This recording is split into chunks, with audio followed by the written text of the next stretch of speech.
let the bass kick.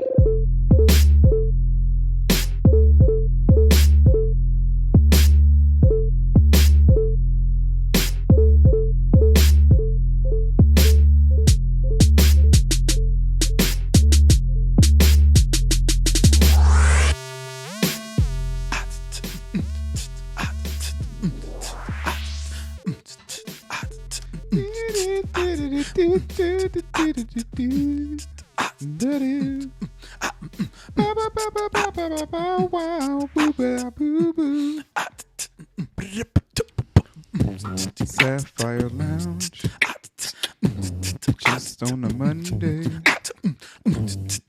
Michael Holland, what you got to say? Hi, Mom. He got a lot more than that. We talked to him outside. He is funny. He's going to start doing stand up. Michael Holland, stand up. Coming to you soon. Don't do that. You are way too tall. And has anybody ever said that told you that you have a really freaking long name? Look at this, you guys. I'm gonna Michael Holland, your name is too long. We got to shorten it. Look at that thing. That's a long freaking name. Douglas. What up, Doug? 777. Anyway, MGH. what up? What up? What up? What up? What up? What up? What up? What up? What up? What up? What up? What up? What up? What up, viewers? Welcome. Golf snaps to you for being here, and golf snaps to whoever the hell this guy is that's in my studio right now. Yeah. I'm just kidding. That's Michael Douglas Holland. I already spoiled that. From Spoiler the alert. Sapphire Lounge. Spoiler alert. MGH. This guy MDH. I was thinking is Michael Douglas Mass Holland. General. Golf snaps for Yeah. Michael Douglas Holland. You Snap guys it might up. know Michael Douglas Holland from our Sundays Are for the Boys video, our round at Cane Ridge for the bag tag E2. That was He him. actually had some good shots. He was the one that was- played well. Decent. You left us in the dust, man. Yep. Why'd you do that, Michael? I was just enjoying the moment with you guys. It was Yeah. amazing. I know. Anyway. I should have played. Yeah, you should Yeah. have. Welcome to Last Cash. Welcome back to Last Cash. If you have, hopefully you've been here before, but if not, this is episode 30. I'm Will, I'm Marcus. I'm Dr. Hoy, and I'm listening. and that's Michael Douglas Holland. Michael Douglas Holland. I was trying to bring it back. That was a throwback. That was good. I used to do that as an intro, but And I'm listening. I said, I'm listening. No way. Frasier? Any Frasier fans? Oh. I'm listening. Which I think they're making a remake. No They way. remake everything these days. But you got to. I'm like, man. let's just recycle this premise and make some more money. Get ready for Mission Impossible 16. All right. Die Hard 8. Police Academy 12. Don't even get me started on James Bond. All right. Come on. Yeah. They're going Jeez. to have a black James Bond at some point. They're going to have so many of them. I can't believe that's not a thing already. I mean, we don't drink our drinks. well, look what they did to the Gunslinger, the Dark Tower series. Does Yeah. Stephen King? Anyone? Anyone? No, not Bueller? really. Not yet. Bueller? What about I know The Stand. They made it into a TV show. Well, the stand. Okay, so the idea with the Dark Tower, and yes, audience, you are correct. This has nothing to do with disc golf. We're just over here contemplating our hyzers. That's every episode. If you're looking for disc golf content, you may be in the You may just want to wait about 5 minutes. Marcus just threw his phone across the He's room. done. Like, He's forget done. that. Marcus is not happy about the direction of episode 30 Will it Heiser? so far. All The this- phone definitely hyzered. Yeah. No, Dark Tower was a long saga, epic fantasy by Stephen King Yep. that incorporated characters and settings from many of his previous novels, and many of which were from The Stand and other various works by Stephen King. But yeah, the book was based around a character called the Gunslinger, who was modeled after Clint Eastwood, per Stephen King. He said this is in his own words. Gunslinger was modeled after Clint Eastwood. And when they finally made a movie, who plays the Gunslinger? Idris Elba.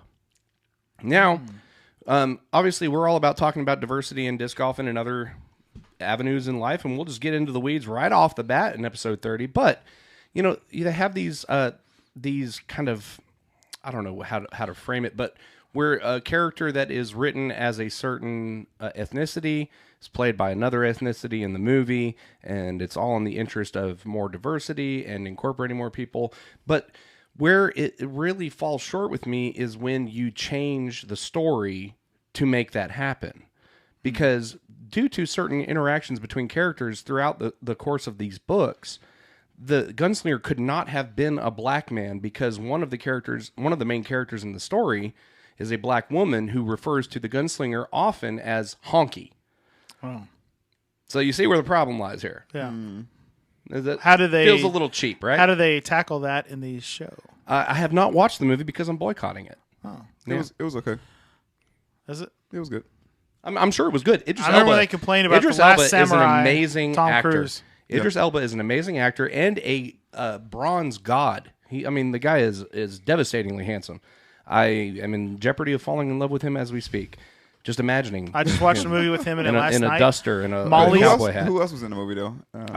Molly's Matthew Gang? McConaughey. That's what- which Matthew yeah, McConaughey exactly, would have right. been if you are somebody who has read the novels. Matthew Yeah. McConaughey could have been the gunslinger. Oh. Yeah. And Idris Elba could have been the Man in Black, but they swapped them. And that's cool, I guess, whatever. But that's my thing is I understand that you have to change the content of the source material to a certain extent to adapt it to a different medium. But when you change a central part of the story, because that black woman in that story referring to him as honky was rooted in a whole other part of the whole story. Like her entire backstory was based on her background as a woman who lived during the civil rights movement. Okay. So it was like she was a person with split personalities. So when she would turn from her main personality to this other more vulgar personality, Detta Walker, I think was her name, she would use racial slurs and cuss a lot. And that was like a part of the whole story. So if you make the gunslinger a black man, well, now all of a sudden you're changing a lot of parts of that particular story. Yeah. So it's a good example of, you know what I mean? I'm all for more diversity and including people and being and breaking those boundaries. I'm all for that. But if we're making a movie to celebrate a awesome story, why are we changing a very fundamental part of the story in order to make it a movie and to fit in these rules that nobody seems to understand? If you think about it, bro, that movie could be just taken away, like a lot of things have been taken away recently. Yeah, it's a good allegory. Potato Head. Yeah. Potato Head. Canceled. Pepe Le Pew. Hey, I I'm almost just saying. said everybody knows I if almost they, said We like to discuss things early in the podcast. So if somebody wants to cancel us, they can just listen to the first 10 minutes. You don't They can go ahead and cancel it. Nobody is They don't going need to to get force into you 2 hours in to be like, oh, listen.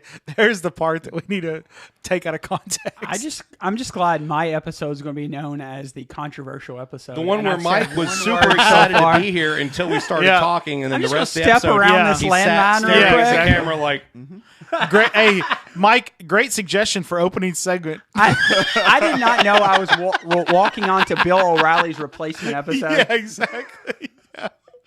Facts. So this is the Last Cash podcast. Just the you guys. facts. We're just some guys contemplating our hyzers and other Yeah. various things. And we are here at the Sapphire Lounge, and we got all kinds of stuff to talk about. should we start a segment called Marcus's Daily Shot over the houses?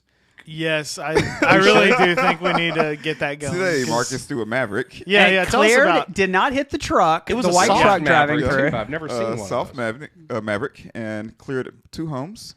Definitely landed in the school parking lot, right in front of Right where a he moving meant for it, F-150. Yeah. Yep. Now, if you guys can hear the generator, or well, I'll just say, spoiler alert, that's a generator that you're hearing. No, that's my heart beating right now. That's nerves, dude. That's Yeah. all that is. Yeah. We need to start another segment where Marcus questions his involvement in this podcast. But no, I pulled up to the studio today, and there is a whole work crew out on the street.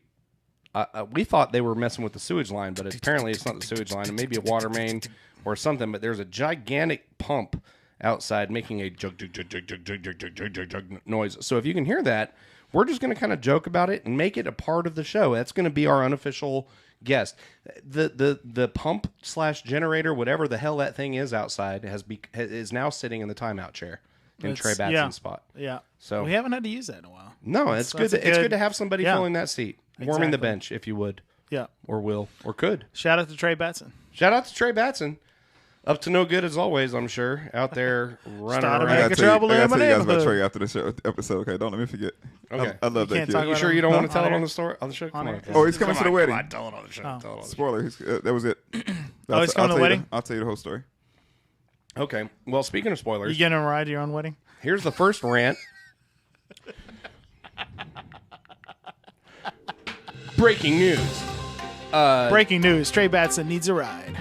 Yeah, Trey Where's the Batson breaking and news Kyle at? Marsh both need a ride, but Stone is good now. Stone is good. Stone has his own ride now. See, Marcus, what you don't realize is I'm already dropping in post. Live at 10 p.m. We go Yeah. straight to the That's why I scene. grabbed the mic and got all serious in front of the camera, because right there, when I go back in post, I'm going to drop in the MP3 of the breaking news music. Yeah, I want to get one of Set those MP3. things that you can record drops. of what Before I people lose say. my point, Oh, sorry. yeah, it's all good. I'm just kidding. Don't ever shut up. just gonna be Keep doing you. sipping my tea. Keep doing you and being exactly how you are. Cheers to coffee. Cheers to coffee. Marcus reaction cam. No, I want to. This is the first rant of the show, so you're welcome. Recently, I don't know how many of you even are watching, or if any of you know this, but I own and administrate the West Side Discs fan club page or group on Facebook with my friend Derek Brookard from Truly Unique Disc Golf. And recently, after this weekend, which I want to say congratulations to Kona Panis and Nico LaCastro on their wins at Waco. I had shared Golf snaps? Yeah, golf snaps to Kona. Again, felt it. I told you guys it wasn't a fluke at the All-Stars. She was going to heat it up, and she Yeah. is, and it's awesome to watch. But also shout out to Nico for another big win. After the USDGC last year, it was awesome to see him just throwing fireworks. Always love to watch that dude play well. And also, he's kind of a teammate because he's West Side, I'm DD. West Side? Yeah, it's distant cousins, distant family. very Yeah, close. it's definitely Fam. It's definitely fam. Fam. Yeah, so all of that, and West Side Discs fan, their actual page, the actual Facebook page of verified blue check mark for West Side Discs. I don't think snap. they do that on Facebook, but they posted a picture of Nico and said, "Sorry if this is a spoiler, It's a spoiler. Yep. Mm-hmm. but we are just too excited. Congratulations to Nico on his win at Waco." And I thought, for like a split second, my mind was like, spoiler. And then I shared it to the West Side Disc fan club. Immediately, like this share of a post that I made has already gotten way more likes than anything else I've ever posted on social media. Yeah. And comments are rolling in. Congratulations, Nico. This is awesome.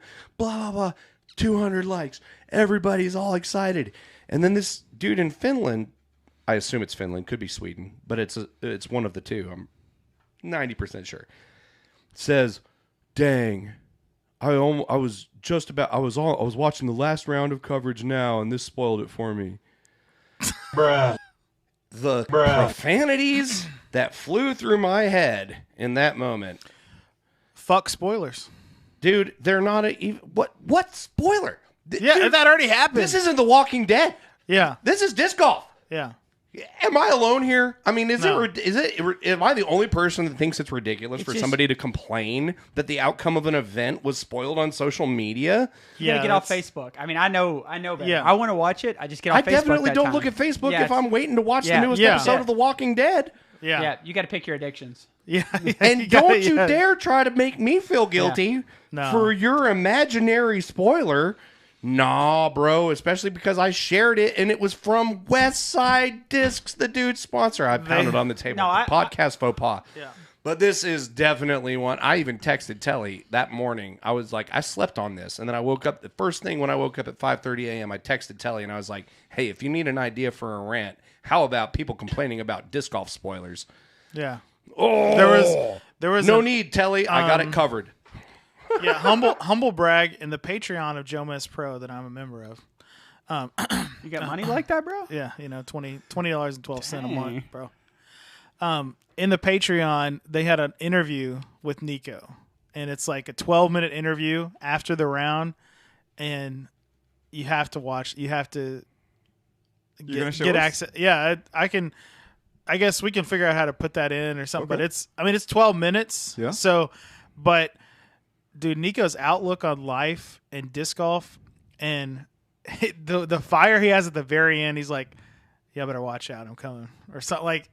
Just you can feel that passion, man. It was awesome. And if you watched it on live coverage, it was on 17. I don't know if you know Waco, like 17 and 18, which I think they're not the regular 17 and 18 of the course, but he was battling Kale LaVisca, Dr. Smooth, and he had this putt. Nico had a putt from 77 feet, and he was 2 ahead, and he had a putt from 77 feet. Dude, you just spoiled it for me.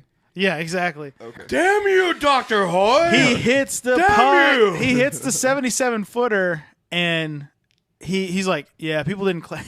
In his interview, he's like, yeah, people didn't clap for me that much. At his drive barely like skipped back into bounds. He's like, yeah, people didn't clap for me too much when that drive skipped out of bounds. But when I hit that 77 footer, everybody was cheering. I'm like, dude, he's just filleting folks over here. And then Kale had to go for it on hole 18 because it's across the pond and it's a par 3 this year, and he had to go for the 2, and Kale's disc went out of bounds. So then it was like less, Nico just threw a very stable stiletto. Shout out to Jay Buckets. He threw a stiletto at the last. Not a wuss. First, yeah, exactly. Not a wuss. And Nico was like, yeah, I threw my stable stiletto. And The I can only stable imagine what Nico's stable stiletto. Well, see, Now here's the thing: you have to gold-plated, wonder: like- does he mean the straight one or the really beefy one? Yeah, exactly. Yeah, Because it's people true. use those two terms interchangeably. Right. A lot of people say stable when they mean overstable. Now, I think that's he meant a his- very windy course, correct? It Well, was. it was windy that day. Well, yeah. it Now- wasn't as windy the third one. Yeah, that Yeah. was the only That was the. Now, when I say like some certain disc golfers are going to do better in certain situations, Yeah. Nico is known for throwing really amazing anhyzer shots.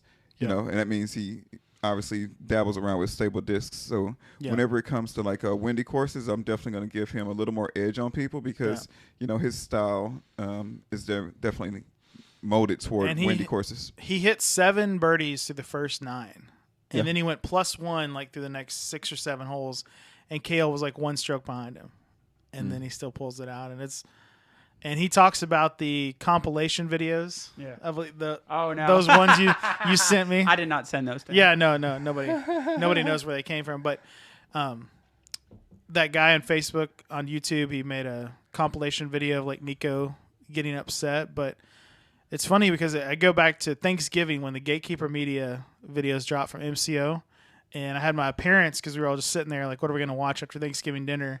And that Gatekeeper thing was premiering, so we watched it. Nico was on, and they're like, I don't know who this Nico, with this coverage. I don't know much about who won this tournament, but I'm like watching this Nico guy.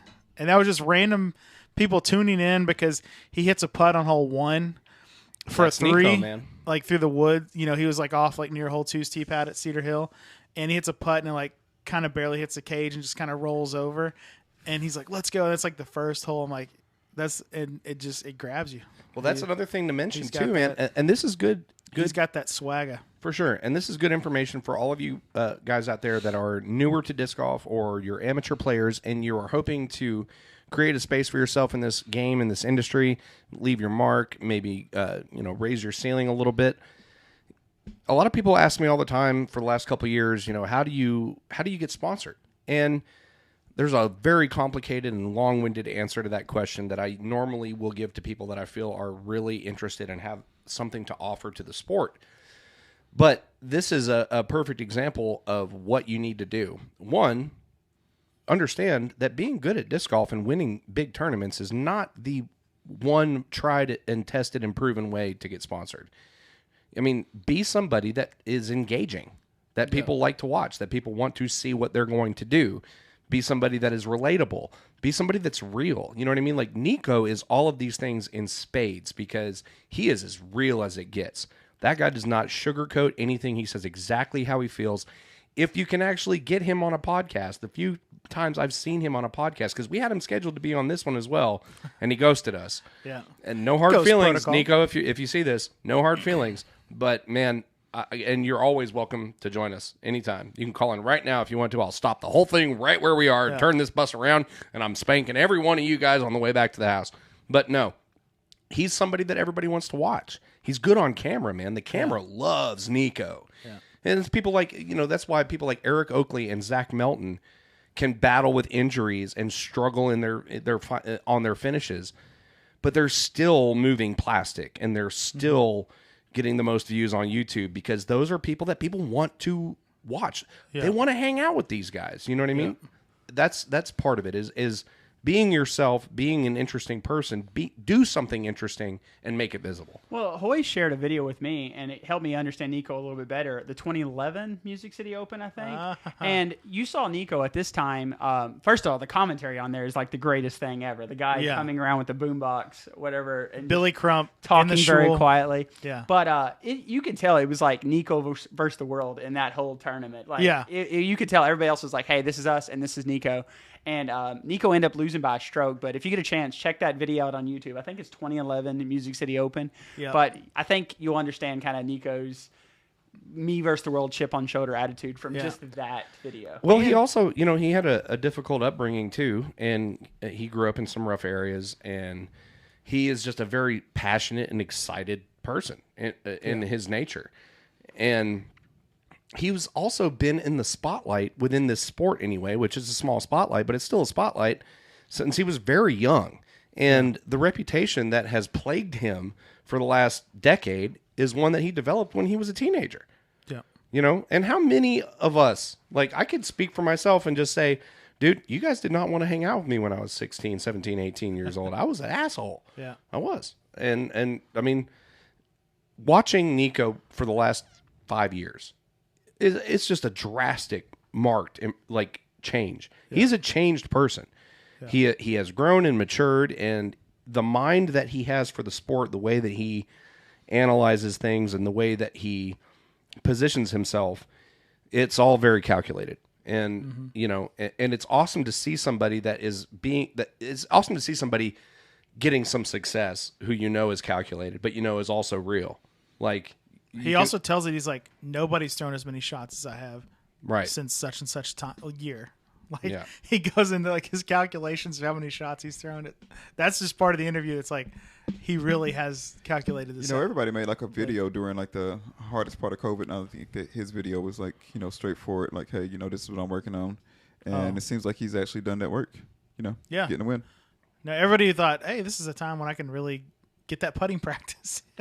Well, I think the thing with him, someone was telling me earlier, he's like the best in practice putter there is, but he goes between that spin putt and that push putt, and it's like you hear it every Joe Mass production. It's like it's a mental thing. That's all it is with that. He goes in between those two constantly. Yeah, he was missing some putts, and in the interview he said, finally it was just like, don't overthink it, man. Yeah. Just go to your home, get in the basket, get the putter in the basket, however you have to, and. He did that, man. It was pretty cool to see. Yeah. And then on the other side, Kona Panis dominated from jump. That was a ridiculous She gap. won by 12 strokes. 12 strokes Kona between Panis. first and second place in FPO. And all them big names were there. Yeah. All the big names. Yeah, I think all 3 rounds are right at 1,000 rated for her. Yeah. What I'd like to know is like how many days before did each winner arrive per year for the tournament? Like, I mean, how many weeks in advance do they show up? Because like it seems like to me the people who show up earliest, who get the most time on the course, is going to do very well. Yeah. So that's, there's definitely logic there because they practice a lot. Because Colton Montgomery, I guess they're dating or they travel together in a van, and he won last year with the shortened Waco of 2 rounds. Yep. He had Macbeth had a crazy charge, but Colton had 2 eagles in that final round, and he won it. And so they came back and they had an interview with Colton. He's like, I want to prove that I'm not just, one time, because like it's shortened by 1 round. Would you have won if it was one more round? People always say like, it's hard I don't know, man, if you would have won. It's like, well, he won. Because it's hard to keep the lead. When you got the lead, it means you got 80 people behind you trying to take your gold, knock you down. But they knew that was the last round too, though. It wasn't like he. That's true. He had to hold that day. Right. Right, he knew that. Yeah. Try and stay a little closer to the front of your Sorry. You're good. Like I said, you can bring it with you wherever you go. So no worries there. Another guy I played with a lot this winter, Michael Hoffman, actually out of Cooksville, actually went on tour this year, and he played out there, and he's playing in all the tour stuff this year. Shout out to Michael Hoffman. Yeah, like so it's been fun keeping up with him. He's the nicest guy I think I've ever played with on a card, and awesome. It was cool seeing him out there this weekend. I got my first. Real quick, let me ask you this: win. Are you just saying that because your name and his name are so similar? It was so great because no matter what happened in that tournament, Michael was doing great. It just wasn't Michael Holland. H. There was a Michael H. H. on the podium. Yeah. Michael. I got a decent Michael Hoffman story. I think my first pro win was against him. Oh wow! And we actually went into a playoff for it only lasted 2 holes. Where was it?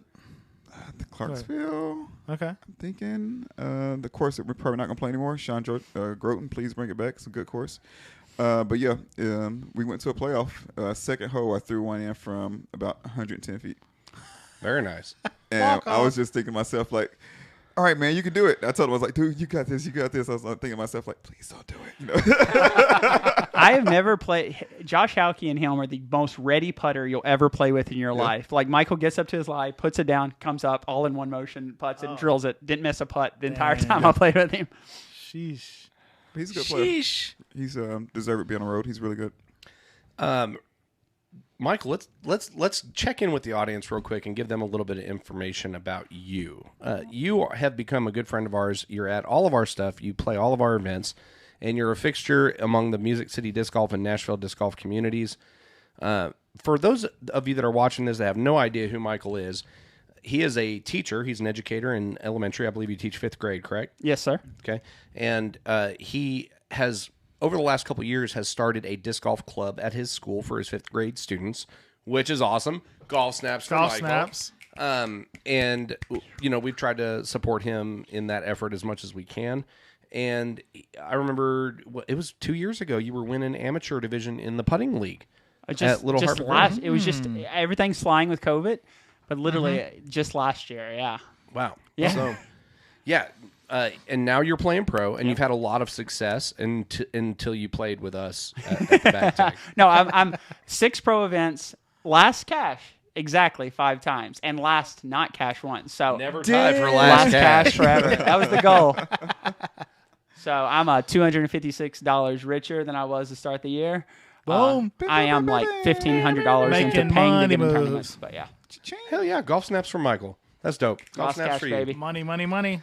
And yeah, so we, you know, obviously there's reasons to talk about what you're doing. And what would you say, like, because I get hit up all the time by people that are educators or are promoters and administrators in their disc golf communities asking, what can we do to get disc golf in schools? So tell folks a little bit about your experience. What was your vision? How did you end up being able to apply it? What was the process like? What difficulties did you have to overcome? That kind of thing. The goal last year was just to get at my school, to get a disc golf program for our 5th graders. 5th graders here in Nashville, they don't have sports. So sports start 6th, 7th, and 8th grade. So the goal was to be able to get some kids into disc golf for 5th grade. So with your help, you donated a basket. I had a bunch of people. Jeff Tidwell and Joe Ruiz donated tons of putters to the program.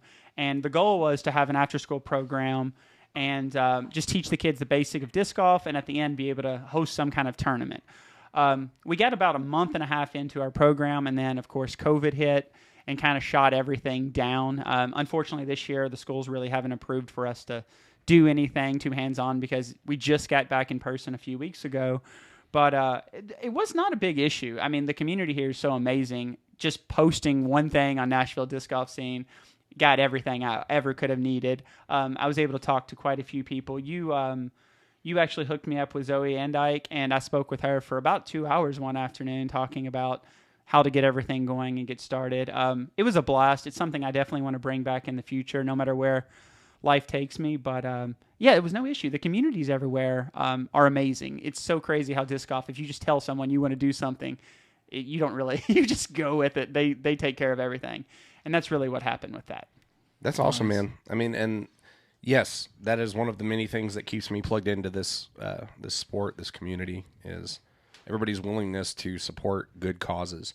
Because we're all here to have a good time. We're all here to better ourselves and compete athletically and all of those things. But we're also here to enjoy each other's company and to look out for one another and develop. And I mean, the relationships that, and I'm sure I'm speaking for everybody, that I've developed, I mean, those are the most priceless things in my life. And having disc golf in the middle of it as a fundraising engine or an engine for change and good, I mean, you guys have no idea the power of that. And and to be able to use disc golf in a way to positively affect the life of children in the way you're doing it, that's, I mean, you talk about growing the sport. How else could you better describe? To be fair, Will, I make all the kids sign after the Paul Macbeth contract, they have to sign a 10% gross of their net incomes, and disc golf have to come to me. So it's not so selfish. Yeah, selfless. Yeah, well, you're tall and lanky. Yeah, you made it.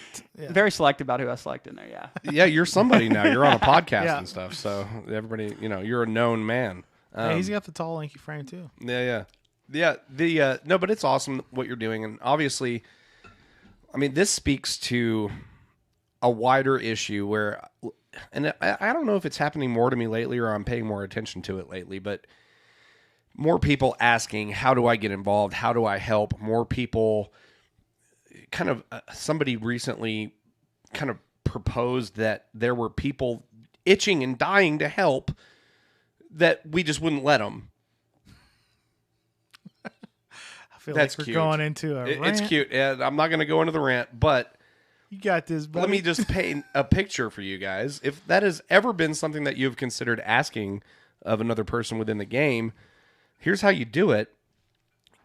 Get an idea. That's all you got to do. Be imaginative. Think a little bit. Where are you in your life? What groups of people and what opportunities do you have access to? Michael's a 5th grade teacher. He thought it would be awesome to start a disc golf organization for his students. And he did it. He said he was going to do it, and everybody around him was like, dude, that's awesome. How can I help? Mm-hmm. And what do you need? And he says, I need this and this and this. And everybody's like, here you go. And then now, then you become a peer. You understand? It's like the person that proposed that there were people waiting in the wings to help that were not being allowed to also kind of suggested that the reason that is because there is a, in quotes, cool kids club that is... Dude, I've been in so many cool kids clubs. Yeah, me too. There's no way. Me too. I would not be in this club. But that people that aren't in the cool kids club don't ever get a chance to do anything because the cool kids club is running everything. CKC. So, that's how we talk to each other. No, here's how you become one of the cool kids, man. Like, I worked my ass off, and because I saw an opportunity to do some good, and I figured I knew a way to make it happen, and I saw it done. That's how I became a cool kid. You know who was a cool kid to me? Anybody else that did the same damn thing. Anybody else that saw a problem, and instead of bitching about it, set about solving it. That's a cool kid to me. So... yeah, there's a lot of people that, like I mentioned this on a previous episode, you can go run yelling fire to whoever will listen, hoping that somebody will come look at the fire with you, or you can put the fire out. Yeah. You got some water? Hey, you're the perfect guy. Welcome. Or you can put the fire out quietly. You don't have to wait till you the media became a cool kid because you saw an opportunity to do some good. You did it, and now to me, you're a peer. You're an equal. Yeah. You're on my level. We're doing this thing together. We're team disc golf. Right. Do we still hand out coup points? Cool points? No. Yeah. No. We do golf snaps now. Yeah. You get golf coup snaps. points. We do golf snaps. Golf snaps. Yeah. That's soon to be on a T-shirt. I really appreciate that because I've also done my own little tutorial at a school for 5th graders who had the opportunity to have a report card that was like you got B's, you got A's, you didn't have too many C's. Like there was your opportunity to get out and have some fun. They set this little thing up in the gym, and all the kids got to come out and play. I had 2 discs, maybe 16 putters, but like 2 or 3 drivers. Nothing crazy like that.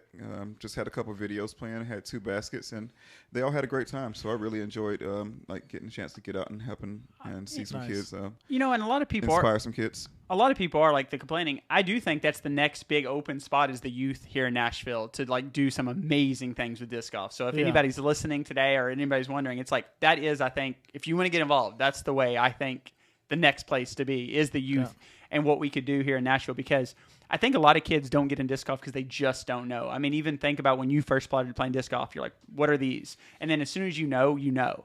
And as soon as there's an opportunity presented to you. Yeah, and so once that happens, man, it can take control and take over. And I do think that people who want to participate, I think the youth is still a place we're missing a lot of, potential disc golfers in. And so I would love to see Nashville's youth grow with that. Yeah. There's that pump. I'm sure everybody can hear it. But I didn't know if I need to turn off the fan. It ain't the fan. It's that. Okay. Yeah. But no. Got so many fans. Interesting segue here, but I can perfectly relate to what you're saying, Michael, because when I was first exposed to disc golf, for me, I even knew that disc golf existed. It just sounded dumb to me, and I'd never tried it. So the opportunity. Now, how dumb is disc golf, Will? It's super dumb. It's even more dumb than it's ever been. I'm just kidding. That's my victory laugh. No laughing. Okay. Yeah. Bring it back. Reel it back. Whoa! Off the rails. All right. Anyway, hey, watch the TV, you guys. Dr. Hoy, this is what I was talking about earlier. Hey. Whoop, clear. Fatality. No, the opportunity that prevented the opportunity that prevented itself to move. Okay. Yeah. Sure. I back in 2013, I went back to Arizona because my best friend's mom was sick, and I was going to spend a week with him. And all he wanted to do for 5 days was play disc golf. And on the third day, he took me to Sholo City Park in Sholo, Arizona, where we played a league run by Pete Ulibarri. I've heard that name before. Yes, Pete, During that round, Nice. a disc actually flew the way I meant for it to, and I was hooked. Came back to Nashville, buying discs, started playing at Crockett Park, met Taylor Kaysen, completely hooked. The rest Now- is history. And the rest is history. And incidentally, Pete Ulibarri will be on the show on March 29th. Boom. And he is the older brother of Paul Ulibarri, team captain at Discraft. But he is also has been a 1,000+ rated disc golfer for many years. Is a tour team member, sponsored in his own right. Is a tournament director, promoter, and course designer. Wears many hats. Is a very interesting dude, and provided the opportunity that got me hooked on disc golf. And now I'm running a national tour event. And he just won. This is how it works, guys. MP40 Yeah, At the memorial. at the memorial. Pete. Yep. Pete. Nice. Yep. Yep. Guess who's joining MP40 next year? Hey. This guy right here. Rodney, go I'm watch right behind out. you, bro. Jeff Castellino, watch out. Intermediate Masters, here I come. Yeah. Michael Johansson, watch out. Whoa. Whoa. Real quick, Yeah. before we jump, Riddle me this, riddle me that. before we get away from this, some interesting things have been going on. Obviously, as you guys may have heard on the social media. Let me see here. Where are our picks? Here's our picks. We got Eric McCabe joining us tonight for a conversation about all sorts of stuff that I and I'm sure my esteemed co-hosts are excited to ask him many questions. But we also coming up on March 22nd, we've got our friend Robert Zavala and Jordan Eubanks. Jordan Eubanks is the founder of the Vets Disc Golf Club. Robert Zavala is the president of the Middle Tennessee chapter. And they will be joining us to tell us everything about their vision with Vets Disc Golf. Coming up right after that, as we mentioned, Pete Ulibarri will be on the show on March 29th. And at the beginning of April, at some point, it's all dependent on vaccinations and some other personal things. But Joel Rogers, Freestyle Players Association Hall of Fame member, Joel Rogers, will be joining us on the podcast. He is a institution in disc sports, and he's a local, and it has been a long time coming. I'm very excited to have Joel. Get to have another Rogers on the show. Yep, absolutely. Do a Rogers. You have something to talk about with every guest. I figured I'd just keep that trend going. Yeah, that's right. Some of you guys, if you haven't already received your invitation to the Facebook page, and if you have not played a Music City Open in the recent past and did not receive the email, there is a lot of information that has been officially released regarding the 2021 Music City Open presented by Dynamic Discs. Exclusive. My mouse is in the wrong spot. Breaking news. Oh Lord. Yeah. So. Oh, you get me every time with those. Yeah. There has been emails. There is a Facebook page that is titled "The 2021 Music City Open presented by Dynamic Discs." PDFs and a very long-winded letter written by yours truly are all present in the emails and on the Facebook post page. All that stuff.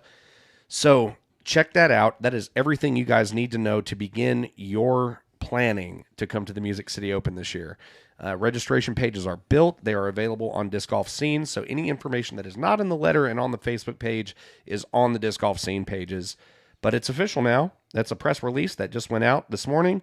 So I'm waiting for your questions. So far, I haven't gotten any. That's a good sign.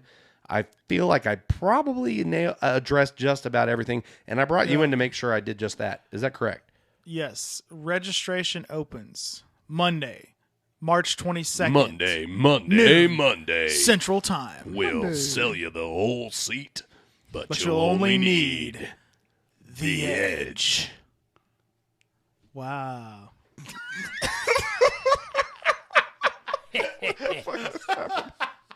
There's like a connection I right know, now. right? I feel left out. Every Gotta have time the we talk about this, reaction like, cam, we're man. just I only do it when it's not wanted. Yeah. I'd never do it when it's requested. Yeah. oh goodness. But that's My it. stomach hurts. Yeah. So Music City Open is live, guys. Get on Facebook. I saw Learn some about it. exciting news on UDisc about my favorite TD ever. His tournament is signups are April 13th, I believe. I saw that. The Mike Lane Yep. Classic Watch signups out. April 13th. Mike Lane. Yep. Yeah, I meant to tell you about that. Yeah. exclusive. And my Exclusive, even to Marcus, who's a TD. and my and Marcus is over here going, oh, what are you yes. talking I know about? you see. We got You see the slow, look at Yeah. the slow turn. Here we go. hey Marcus, I need to tell you something. April, Do we have a 13th. Sharpie in here, Marcus? All right. Yeah. Oh, and April 20th, the guess I gotta best show you tournament of the something year, then. Seven Oaks Summer Solstice signups are April 20th. hosted by my Hope it. favorite TD ever, Ruth. Again. Ruth Miller. Yeah. Ruth and Tuffy. Roofy. I have a short term memory. It's on that. it's weird because it's almost like I chose that date so everybody would know when the summer solstice is no. open. I was hoping that 420? it would make everybody forget, and I could sneak in there and make sure I get It is signed Seven up. Oaks. Well, Not saying nothing. I mean, what we normally say is pineapple. we had we had too many questions asking about when those registration pages, so I just kind of went out and built them. So now we're locked in. They were all for We're me. trapped now. Trapped in. All right. The ship has moved. It's good Yeah, stuff. exactly. It's good stuff. Everybody now has access to everything they need to know to begin their process. One other tournament that is live registration right now is the John Lynn hit me up about learning about disc golf scene, the Tennessee Tech. Yep. They're trying to raise money because the school said they won't pay for them to go to the National Collegiate Disc Golf Championships. And I mean, what better way? Like help send a local team to the disc golf championships, the collegiate nationals. Yep. I mean, it's an event, I believe, March 29th. Sunday, yeah, On a Sunday. Sunday. And it really- March 28th, maybe. Me and Blake Burgess are team to be announced, but you're coming for second place. So just get out there, support a good cause, You and King try to get Bagger, that second Blake place. Burgess are teamed up together. This is going to be fun. Yeah, and, hey, Everybody's going to be so mad at you guys. Yeah. Comment a team name. We got to figure this out really quick. I'm going to pick up DJ. We're going to see you out Oh, there. no. Oh, gosh. I know. Here we go. It'll just be me playing, but I'm going to get DJ. yeah, it'll just be you. He'll say he'll be Backup. there. He'll be on the list. Team Cookies and Cream. Not saying anything. Shout out to DJ. Wait, Cookies sure- and Cream? I'm sure he No, can't we're, make time we're not. to We're not listen. giving into those. Oreo? No, we're not No? giving into any of those. Cookies and The Cream? vanilla Oreos? No, What about Got some pineapple? downstairs, bro. pineapple. Team pineapple. I'm just saying, I got some vanilla Oreos downstairs. Is what I'm saying. Vanilla Oreos? Yeah, they're bomb, bro. We are officially having way too much fun Golden tonight. wafers, man. I got one more piece of information that just dropped today was about the 2020 Female Player of the Year in disc golf. It's a shocker. It's a shocker. Boom. Who is it? PP. And no, earlier it was announced Katrina Allen I would say Katrina Allen. a couple I was months gonna say that. ago, and then they announced a new point structure, and Paige Pierce was interviewed, I think, on Smashbox or something, and they asked her about it, and she was like, "That's fake news." Like talking about how many tournaments, and then just today they announced co-female players of the year: Oh my gosh. Katrina Allen and Paige Pierce. No way. Awkward. Thanks for the controversy, PDGA. Wow. So I got it. the timing man. of all that, like they re-looked at the Wins and everything else. like the criteria they announced. So after Katrina Allen and then after Paige Pierce said that, the PDGA announced criteria for the player of the year. And then they went back and looked at it, and Paige Pierce would have won based on that criteria. So now they're co-player of the year, but it just seems like, guys, Playing that an favorites a asterisk? little bit. yeah. Somebody just put an asterisk there. Now, I got to say something here because I have experience with two different perspectives that both come into play here. One is being so excited and so overworked and like trying to make sure you cover all your bases in a post or in an announcement or something like that, and saying something the wrong way. and not realizing it until you've just posted it, and then having to and then all of a sudden your hands start shaking and you're trying to hit the edit and find the edit button and go back and find the right spot. Oh my god, there's 5 people that have seen this so far. And it's very stressful. So I understand that. I also understand that, man, as much because and this is why I'm going to react to this a little bit personally, because I have many friends at the PDJ and I respect the organization. I respect everybody that's involved in it to the utmost. But during the beginning of the pandemic, when the shutdown happened and we were trying to figure out what was going on with the National Tour Series and all that stuff, I felt like it was kind of a scramble. It was kind of a 3-ring circus. And I felt like I had to initiate a lot of conversations that I shouldn't have had to initiate. And that was what led to me ultimately running for the PDJ board of directors. Was because I was like, is this where we're going to be left the next time something remotely like this happens? And now I'm not trying to criticize what the PDGA does. They do an excellent job. This was just as much as that whole process was dictated entirely by CYA and lawyers, a room full of freaking lawyers. It wasn't about what's good for the players, what's good for the people that are actually involved. It was what's going to cover our ass. That was what dictated the entire process, and even the people that I was interacting with at the PDGA were saying as much. It's like, well, this is what we want to do, but this is what we have to do, and da da da da da da. So if you're going to throw all your chips in on the CYA thing, and then you're going to double back and do a double Dutch pussyfooting around announcing such a prestigious thing as the Female Player of the Year, I mean, that's like Steve Harvey pulling the Miss Worlds or Miss USA, whatever, reading the wrong name, and then okay, just own it, man. Yeah. Hey, we didn't understand our own criteria. We got to double back on this a little bit for a second. I don't know, man. It's unfortunate. It's unfortunate. But shout out to Katrina Allen and Paige Pierce, obviously at this point and for the recent history, the 2 most dominant female players in the game of disc golf. Hashtag on it. Put some hashtags and some golf snaps on it. Golf snaps? Dadgummit. Only because Kristen Tartar can't come to the USA right now. Yeah, everybody's in trouble when those borders open back up. Because I'll promise you right now, it ain't just Kristen. Estonia and Finland and Sweden got some bad ladies over there. Yeah, just gotta go through Mexico. Yeah, that's true. You just gotta quarantine in Mexico for 14 days. Who doesn't want to go to Cancun or Kosovo? I mean, you got options. It's Biden, bro. You can walk right through. Right. Okay. Yeah. So anyway, that's next the news. Up in the political segment with Marcus Rogers. yeah. I was about to make that joke. Stay tuned for just the tip after the break. What am I about to do? Pineapple. Yep. I You've got can't make mail. it go away now. It's taken over the operating system. It's hijacking my computer. No, it's a pineapple virus. But yeah, that's the news, guys. And this is my friend Michael. And golf snaps for you because you're awesome. I'm glad you're my buddy. Have moments. And we will be right back after the break with 2010 PDGA World Champion Eric McCabe. Let's go. Enough Stay said? tuned. I think so. Insert transition here. What? Be there. I'm going to finish this word after the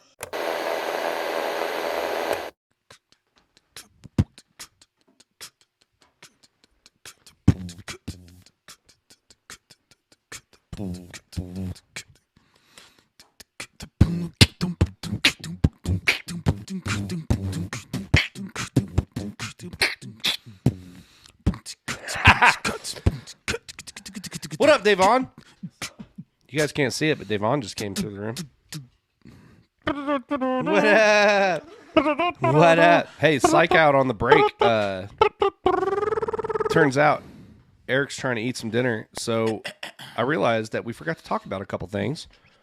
One being, I know, Michael, that you are very particular about your discs, and you definitely take a lot of time to try everything that's available on the market to make sure that the equipment that's in your bag is filling each slot that is absolutely necessary to playing at the level that you do.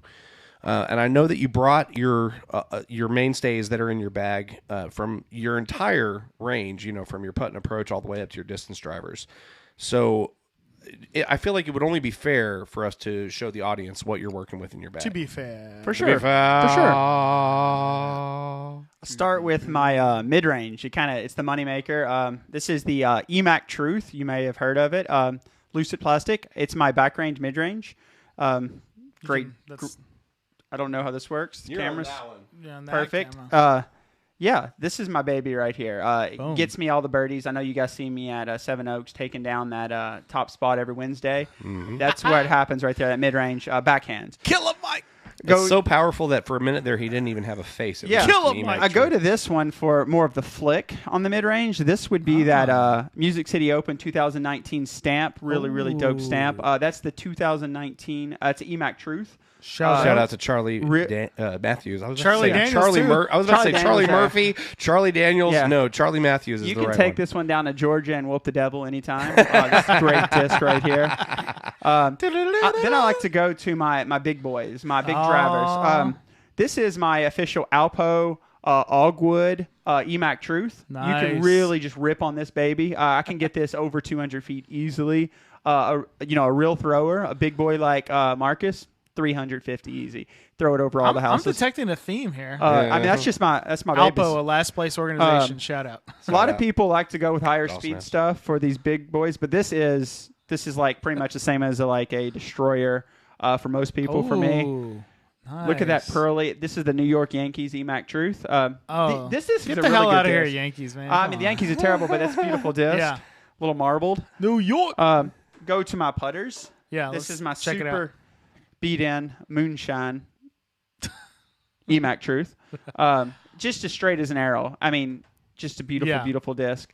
Nice. Guys need to try this. I mean, I see people spending a lot of money on a lot of different discs, but you can go down to the Nashville Disc Golf Store. That's my sponsor. Nice. Mark is a sponsor. And pick up these Emac Truths. They usually have them on deck. So I would say get about 5 of these, and you really don't need anything else. I think it's No. only disc you really need. Another thing that I'm thinking of that has to help with is you don't have to if you get a stiff headwind kicks up, and you don't have to pick out a disc out of your bag that feels completely different than what you're normally used to putting with.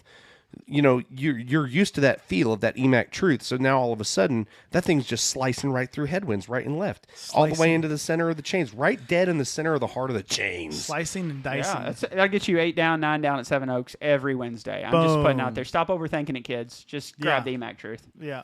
Just grab the birdies. Yeah, grab the Emac Truth, and thus you will grab many birdies. True. They are there for you, the taking. Truth. That's the truth. I want to see an Emac Truth. I want to put some truth on it, and that's the Truth truth. hot sauce. And that's the truth with some cheese on it. Actually, Yeah. when I think about hot sauce, I think about Dylan Field. He's starting that new kind of he's trying to make these new hot chicken, a little pop up hot chicken stand. Oh yeah. That's right. That's true. Yes, he did. And you have hot sauce on Wednesday night tags every week, and we've not done a hot one challenge. I don't know why that's not. Yeah, a thing. We did try beef jerky on the last episode. we did. We did and, try Garrett's jerky. Yeah. I need to get some more. I need shout out to Clint Wright. I believe he just submitted his education, Fire hot sauce, by the way. some My big entire shop educational enjoys project. it very much. Thank you, and he's got some nice hot sauce. dude. We Wright's hot sauce. I took that bottle of the Fuego that I Yeah. got from you. Fuego. I took that to the shop at Vanderbilt, Yeah. and it's sitting right in the door of the fridge, and everybody's using it. It's already got a third of the bottle left. Yeah, it goes quick. I wanted to ask him if he would make a little mini. You know those mini Tabasco bottles, that are in MREs and stuff. If he can make a little mini, for player pack, competitor packs, do a little mini hot sauce. Clint, right? Where you at, bro? Shout out. Got to do it. That's $1 million idea right there. Yeah. That'll establish your brand as a household name. I mean, if we Just like that. yeah. All right, this is my question. Yo. How come hot sauce is not at vending machines? That's a good question. So, which vending machines? I mean, you name it. Like the chips. Well, a candy vending machine. I mean, I candy know one? that's Okay, not like okay, what, candy, yeah. wanting hot sauce on your candy, but I'm saying if it has a sandwich in it. I bet in Japan they have hot sauce in vending machines. Oh, Really? I'm Okay. sure they do. Yeah. I mean, they have everything. I'm just saying they're missing out right there. How do you have cars in vending I'm machines just saying, like, Million and dollar not idea. have hot sauce in vending Yeah. machines? yeah. I mean, you've got to have left the cafeteria one time with a Hey, sandwich actually, to yourself. you know what I was thinking of with vending machines is I feel like Taco Bell is going to have some kind of Taco Bell standalone. Dude, that's something we could talk about. Standalone Wait, service, wait. standalone vending machine, or they might Steak already and have Shake. it. They're going to Steak and no Shake's cashiers. going to no cashiers, like a standalone. Yeah. You just go in like self-service kiosk. Yeah. Thanks a lot, Elon Musk. Dude, It's all going Exactly. down how about now. Taco Bell though, man? Electricity. I remember Taco Bell being Don't just eat Taco like a place of hopes and dreams late at night after a bunch of partying and That's rabble where hopes rousing. and dreams we gotta- die. we gotta Shut Taco up! Bell Hater Shut out. up! You shut your. Shut up. Shut Just your shut up. mouth. Shut Are up. we all Shut over up. 30? Does your body's process Taco Bell still? I'm 29. Well, it doesn't matter anymore because they took everything that was any good off the menu, and now they're doing this crazy little bait and switch where they're like, "Oh, hey, we're bringing the quesalupa back," and then their marketing campaign just rubs it in your face. It's like, no, we're not going to put it on a billboard. We're not going to send one to the moon. We're going to avoid all the fanfare and just tell you, hey, the quesalupa is back and we think you'll like it. And I'm That like, was a right, little bit different. that's in my announcer Accent. voice. It's my Accent. announcer voice, yeah. I want to create some controversy about this. Okay, first of all, I feel I the just same want way. to say to you, Taco Bell, Whoa. I feel the same way. Whoa. you. Whoa. Yeah, There I goes don't. that I don't sponsorship endorse that. That is a direct representation of how Will McCaskill feel.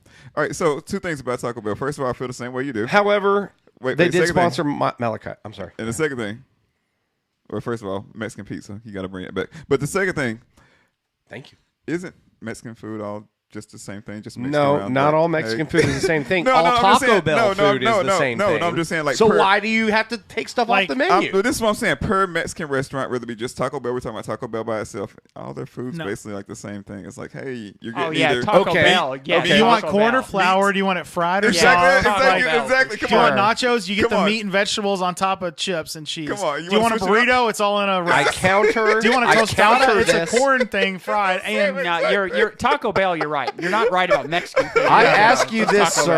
sir. I ask you this. Did you ever in your life experience a beef grilled stuffed burrito Yes. when you were massively drunk? yeah, Was it not the greatest thing that ever happened in your life it was nice. at that point in time? it But was. it was followed Okay, by now the you know worst what thing in happens your if you life go the to next day. Taco Bell and you ask for a grilled stuffed burrito.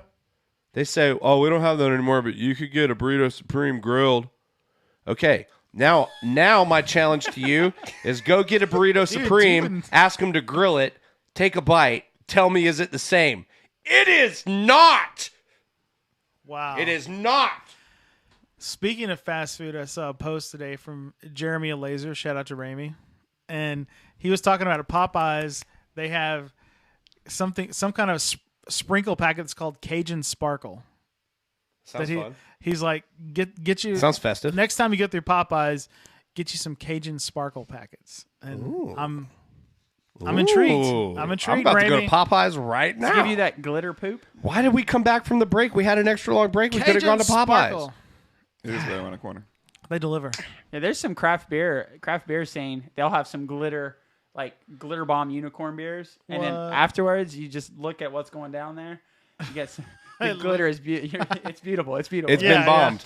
Like you would be upset It's if so someone pooped on your sparkly. doorstep, but then Double. you'd look there like, oh, it's very sparkly. It's very pretty poop. It's so sparkly. Was that like a rainbow sherbet? If in a soft serve, they call that like unicorn diarrhea or something like that. Oh, the diarrhea part. There was an ice Unicorn cream poop. store that called it unicorn poop or something like that. I don't know. It was something. dumb. Okay. Speaking of candy and food, Oh yeah, we're favorite supposed to start Easter a food. candy? Oh, Favorite Easter Cadbury candy? cream eggs, dude. Thank you, Easter. Dude, Easter, like many holidays, is totally a made up thing. But if we get Cadbury cream eggs out of the bargain, I'm all in. I'm all in. anybody like I Peeps? hate No those things. regrets. Oh, I I was, hate a, Peeps. I was a peep guy. What do you- Dude, I hate Peeps. I hate crap. Sour Patch Kids? dude. Sour Patch Kids, all sour stuff. The other day, I was leaving Walgreens with 4 Cadbury cream eggs that I had already purchased because I was picking up prescriptions in the pharmacy, which is at the back of the store. So I went into the store knowing I wanted Cadbury cream eggs, grab the 4 Cadbury cream eggs, go back to the pharmacy, get the prescriptions, pay for everything. Exiting the store, I see the Peeps. And they don't just have the regular Peeps no more. They got pink Peeps, blue Peeps, purple Peeps. Hot tamale Peeps? Do they have hot tamale? Dude, Hot tamale Peeps. okay, Talkie dude, Peeps. I didn't realize People- until that Peep very Evolution, moment Peep how much I Evolution. love Peeps. And I had already bought Cadbury cream eggs. If there were 2 charges on the Discover card and I came home and my wife asked me, hey, why'd you use the Discover card twice at Walgreens? I'd be like, Well, the first time was for Cadbury cream eggs, and then the second time it was for Peeps. Do you realize what that would do to my soul if I had to explain that to my wife? My dad loves Peeps, and he says he has to let them season, and so he cuts the bag open so they dry out and they get hard. And then he's like, "Oh, these are so good now." So he has to get Peeps, and then he's like, "These won't be ready yet." They take a day to like season up, and he cuts the top off, and he's like, a day later, it's like, like crunchy Peeps because it's air dried, it's dried out. Here's my next question. Okay, here's a word: sommelier. Right? You know what a sommelier is? I'm a sommelier. What is this? What is a sommelier for Peeps? Peep all yay! Peep all y'all! I'm peeping on all y'all. Peep all yay! It ain't even a thing. I ain't even scared. Not even a little bit. That big thing. Oh Lord! This is a vintage How 2019. did you bring together sommelier and This was the bottom left corner of the package facing front was removed in the year 1978. And it was aged for 12 years before being removed entirely from the plasticine package and placed in a airtight vault. No, you want a little air to get in there and age it a little bit. So it's. But I'm interested to hear more about Marcus's sommelier wine pairings. I'm really wine pairings. I'm really good at pairing cigars with wine and cigars with bourbon. Oh, dude. And I know a shit ton about tequila, and I can tell you a lot about cigars in general. Damn. We need to take him along with us for that podcast we talked to Doug Bjerkes about having the Whiskey Disc podcast. Yeah. Whiskey Disc.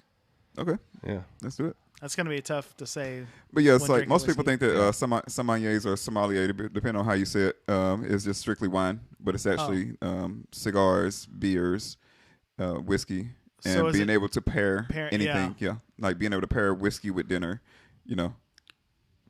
I thought he was talking about being a pirate. I had no clue what was going on right there. Sommelier. Look at the big brain on Marcus. Or sommelier, depending on who You just never know. I'm here to surprise, man. It's just like I know you didn't see that one onion coming. peeling back layer. I did not. I don't even know what you're saying right now, but it sounds good. Oh man, I've opened over 1,000 bottles of wine, like easily, like in one night. When you say easily, like slowly, gently? I've broken over 600 corks because the corks have been so old and so bad. Like people have brought bottles of wine in, and I'm that guy. Like, okay, can you get this open, Marcus? Like, okay, give me like 10 minutes. If you want to do it right. You got 4 different sized wood screws. You got a DeWalt drill and a Ryobi screw gun. Oh yeah, I've tried to open wine with everything from a shoe, like in a hotel with a shoe. That's really. You bounce it.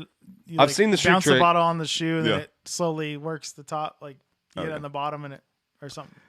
I've seen the sword champagne. Oh yeah. Like popping the top. You gotta do it really fast because you can like really like hurt yourself. Yeah. I'm just thinking like broken glass. Broken glass. It worked at all. It shatters really clean. When you do it right, it's like a really clean cut. Yeah. Jobless. I'm back. I'm kidding. He has a job. He totally has a very good job. But yeah, for real this time, we're going to take a quick break, and then we're going to come back with Eric. And we're going to talk about the Emac Judge. We're going to talk about the 2010 PDGA World Championship that he won. Yes. We're going to talk about what it feels like to have your face on a billboard. We're going to talk about dogs. We're going to talk about Frisbees. Yep. What else are we going to talk about, Marcus? Well, we're going to talk about how much I enjoy throwing the Emac Truth. You? What about this guy? Yeah. I pointed at him, and on the screen, it went the right way. You see what I did there? Whoa. Where'd he go? All right. Yeah, for real this time.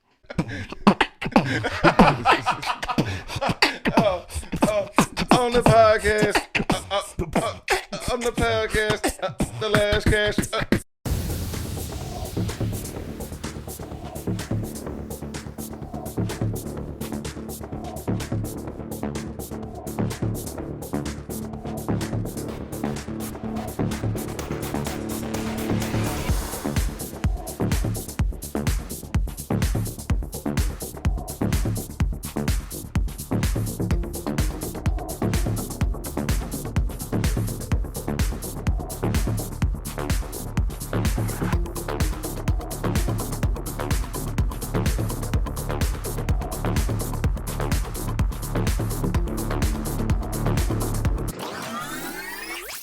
Oh boy, well, I don't think we could probably hype it up any more than we already have, so I'll just leave it at it brings me great joy to give a rousing round of golf snaps to the one and the only Eric McCabe.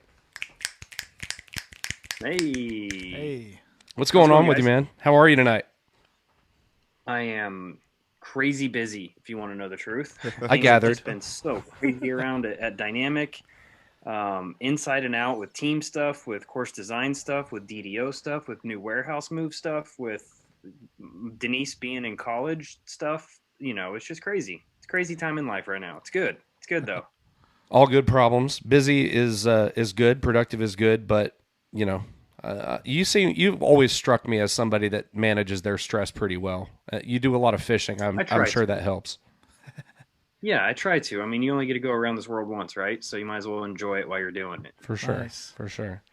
Silence your phones. Silence. Guess I kill you. It's DJ Wicks. Oh, dude, if that's DJ, he heard is us talking definitely about him. on the list now. Oh, All right. goodness, my bad. So the first elephant in the room that I want to pick your brain about, and I'm going to fire these off like airport style. The first one's landing, the next one's taking off because we only got you for 45 minutes.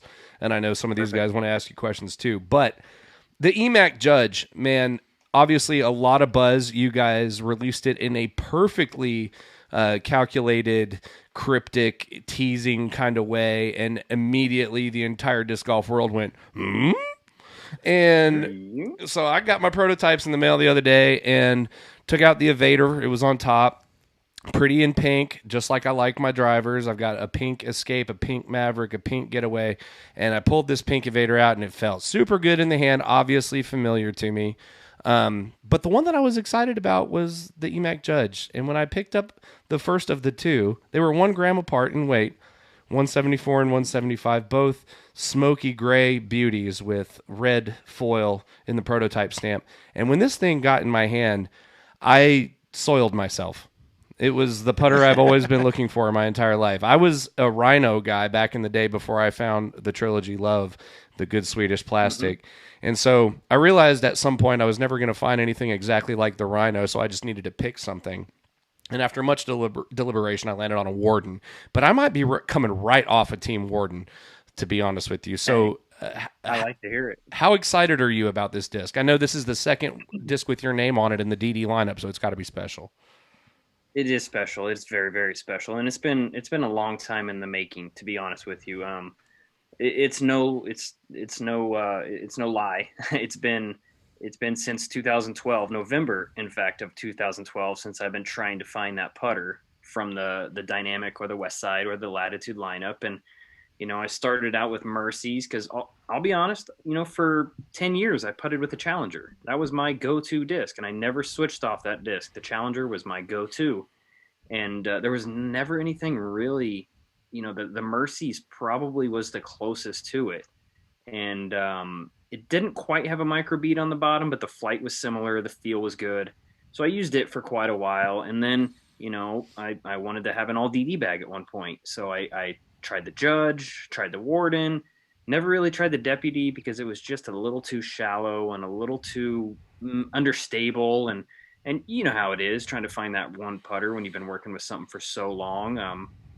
And then, the thought came to me of, hey, maybe I should just ask Jeremy about making one that why not? We're looking for a putter this year. Why not just put my name on the thing and let me design it? And, it took some convincing and running around the board table there for a little while. And finally it's like, yeah, let's do this. Let's make this happen. And I hit up Thomas Ekstrom over at Latitude 64 and told him exactly what I wanted. And he nailed it. Like, instantly. I don't know if you guys saw my YouTube page video that I put out when I first unboxed it. And that was legit first time I'd seen those discs. And I opened them and tried them out and felt them. And, man, he killed it. The only thing I didn't care for was the plastic, the blend. The blend is not necessarily my go-to. I'm not a more blend guy. Okay. Yeah, a little bit stiffer is kind of what I prefer. Oh, but if only Jay was here. A dynamic doubles event about 2 weeks ago, and we had Prime in the player pack, and that's what's currently in my bag, and those are going to be releasing very, very soon. So, man, just honored to be representing a company that's willing to go that extra mile for me and help me, continue my dreams. So it's pretty surreal, to be honest with you. Yeah, it sounds like this was very similar to the process that you went through with the Truth, because the original Truth obviously was much more overstable than you had envisioned, because your vision was a dead straight mid-range. You wanted a point and shoot mid-range, and what ended up becoming the verdict was not quite that. And then we had the Truth after that, and then it was almost like out of the box. I felt like it was pretty much where you wanted it to be, but then as it would season, they just became flippy. And I know for me personally, I was bagging Truths, but I was bagging the heaviest moonshine Truths I could find. And so when the Emac Truth hit the market, well, before it hit the market, because I know a guy on an RV, but I remember I got a couple of those, and it was like, yes, this is exactly what I wanted. And so it sounds like with this Emac Judge, it's pretty much a similar experience, except you didn't have to go through 3-4 runs of it before you found what you wanted. Exactly. Thomas is kind of he's nailed the guru it now. Yeah. You tell him what you want and you get it. Same thing with the Evader coming out. That disc it's a disc that's not in the DD lineup, at least. I know we have a lot of those fairway drivers, but we told Thomas what we wanted and he just killed it. Like, it's insane. This man is a genius. He literally is a genius when it comes to designing molds and making discs. Well, if you take into consideration the fact that we have 3 companies worth of discs that we get to choose from in the Trilogy family, and they all are handcrafted by that one mad scientist, I mean, that speaks volumes for sure. It sure does. It's funny that you said you prefer the stiffer plastic. I'm a classic blend guy. That is my putter plastic. Yeah. And so when I pulled the prototypes out of the box, I was like, yes, I'm going to throw at least one of these. But we've got to... I did that for you. Thank I made you. sure that the first runs were going to be blends just for you, Will. I appreciate it. Perks, I love it. But one of our co-hosts that couldn't be here tonight, and I don't know why, he has a tendency every once in a while to go MIA, but he's always like he's an Innova guy, so he throws mostly Innova, but he bags a harp and he throws classic hard Judges. And every time I go to Emporia, every time I'm ordering discs, he's always like, give me some classic hard burst Judges. Give me some classic hard burst Judges. And I've messed with him several times because one year I legit didn't remember that he said hard, and I went to Emporia and I came back with a ton of classic blend Judges, classic blend burst Judges, and he was heartbroken. And then the next year, I made sure I got him a stack of 10 classic hard burst Judges, but I got one classic blend burst Judge and on for the top and the bottom of the stack. Oh no, we've paused. I'm gonna put a pin in that for just a moment. Oh, do we need to all turn off our Wi-Fi? Sure. I think he's coming back. Yep. We still got you, Eric. Okay, so I'll finish the story. One year, I got him the blends instead of the hards that he wanted because honestly it was a mistake. The next year I messed with him because I got him 10 hards, but I put a blend on the top and the bottom of the stack, so he freaked out when I first gave it to him. But then it was okay. So, but yeah, I've just never been a stiff putter guy. I like the blend stuff, the softer stuff. That's just me. So one thing I would like to do, because I've heard you talk a lot about obviously your experience winning the World Championship in 2010 and a lot of big milestones in your career. But something I'm interested to kind of try and capture in the next half hour or so is a little bit of a timeline where you were born and coming from and where your life was like and what the circumstances were when disc golf happened to you. Because I know you are longtime friends with Jeremy Rusko, and that kind of builds the bond with DD. But set us up with a little bit of a brief summation of your childhood and maybe why you took to disc golf as strongly as you did when you found it. Absolutely. So I grew up in Emporia, Kansas. I was born in the late 70s, 78 to be exact. And, disc golf wasn't booming in Emporia, Kansas back then, like it is now, obviously. But my childhood was full of all kinds of different sports. I used to play baseball growing up. I played on traveling baseball teams. Gymnastics was another big part of my history, where I was really good friends with my gymnastics coach, and we would travel and do a lot of things like that. And I think that kind of, relates to how my flexibility is in throwing off the tee. You can really see how flexibility really is something I truly believe in. So gymnastics was a big part, but it was actually my gymnastics coach and good friend in high school that introduced me to disc golf. And I was very fortunate. I grew up in a neighborhood right across the highway from Jones Park. So I spent a lot of time as a child running around Jones Park. So I knew every inch of that park from day one, right? And actually, it's funny. We about 4 or 5 years ago, we bought a house in the same neighborhood, so we're still right across the highway from Jones Park. So it's kind of cool, full circle right there. But yeah, I mean, I just picked up the sport, and I think it was my sophomore year in high school, and just was very competitive with my friends, going out and playing for a couple bucks, and just having a good time. And back then we only had the one course. We had Jones West, and that was it. That was the course that I learned how to play on. And since then I've helped put in the other 12 courses that we have here in town. So it's kind of crazy how you think about it from that aspect. But yeah, I think I got, pretty good at it pretty fast, just because of my athletic ability, my past of being in baseball and gymnastics and just sports in general. And golf's in my family. My parents both golfed. My brother is a general manager of a couple golf courses down in Texas. So, I understand the concept of the mental capacity that's needed to play golf. So it kind of relates to disc golf, to be honest with you. So I think that's kind of how my start happened, at least. And then there was so many leagues going on in Emporia. Just, I would never forget the old school guys would just play every Saturday at noon. So we'd all come out and play. We'd play doubles, and then somebody would run to Burger King and grab some hamburgers, come back, and we'd play again.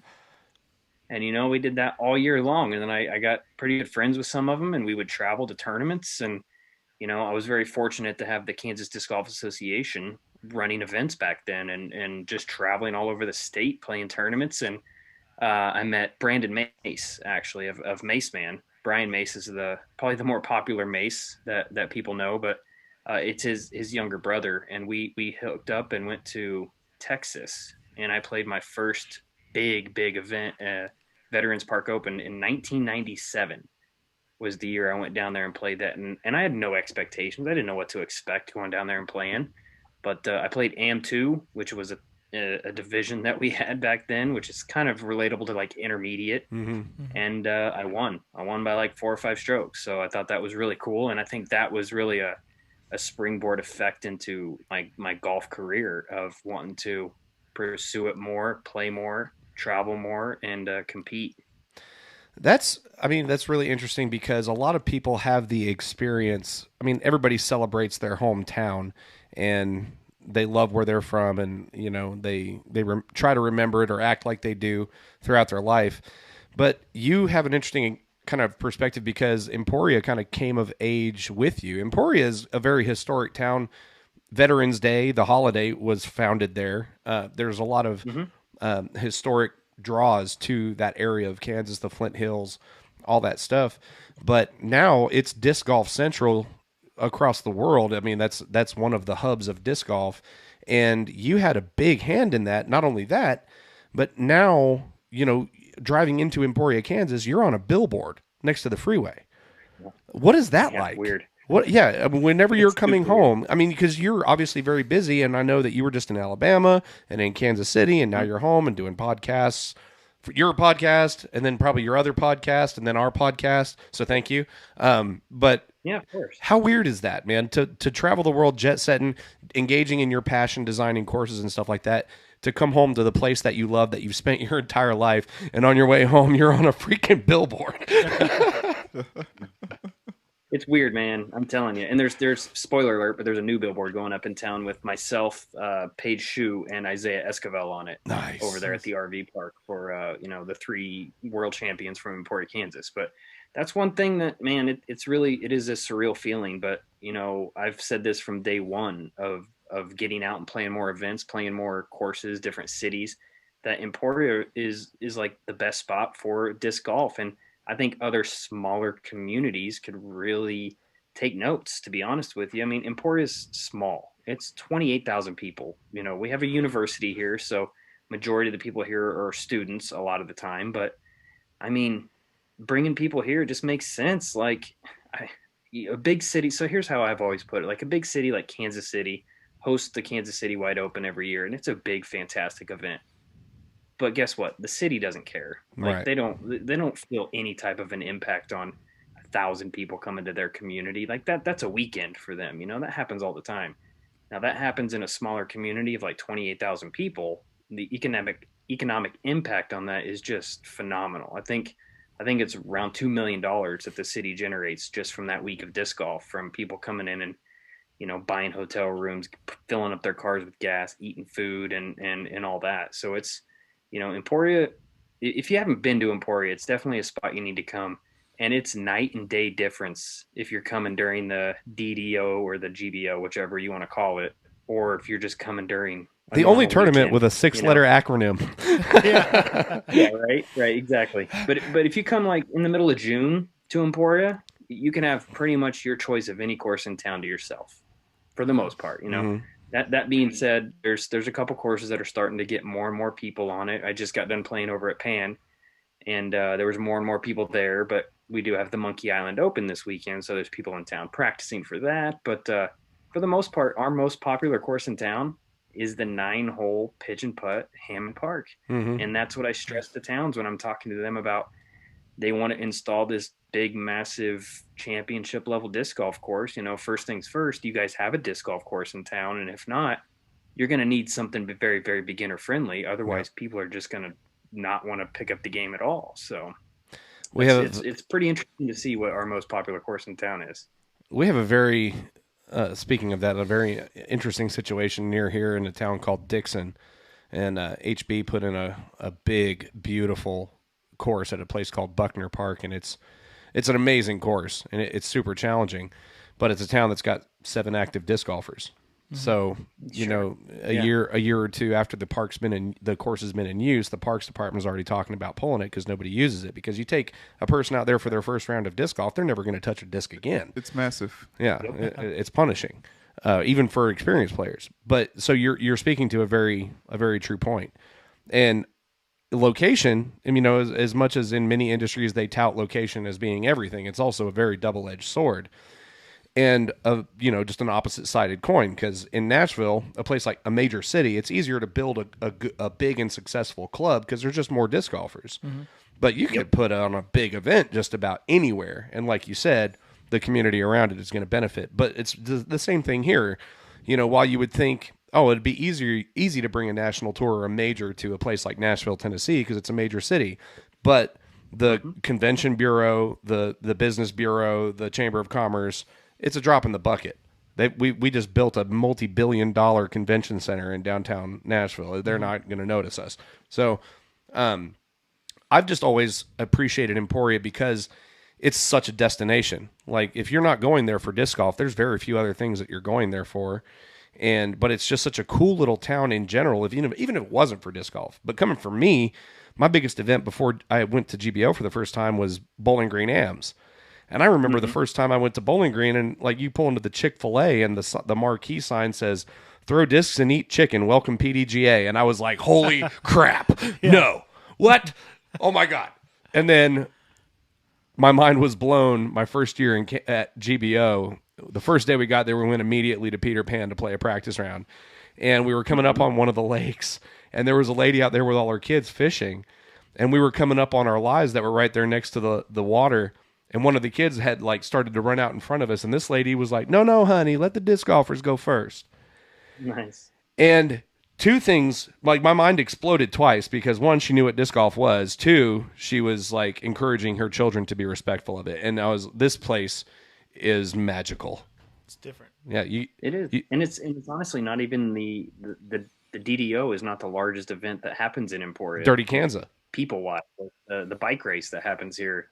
There's a 200-mile gravel race that comes to town every year. And I want to say there's like 2,500 people that come for that. But it's a shorter time. Yeah. They're only here for a couple days, as where our disc golf tournament, they come in for, a week. Yeah. So. Those are some gnarly pictures that come out of that too. Everybody's just completely caked in 3 days of dirt. But Yeah.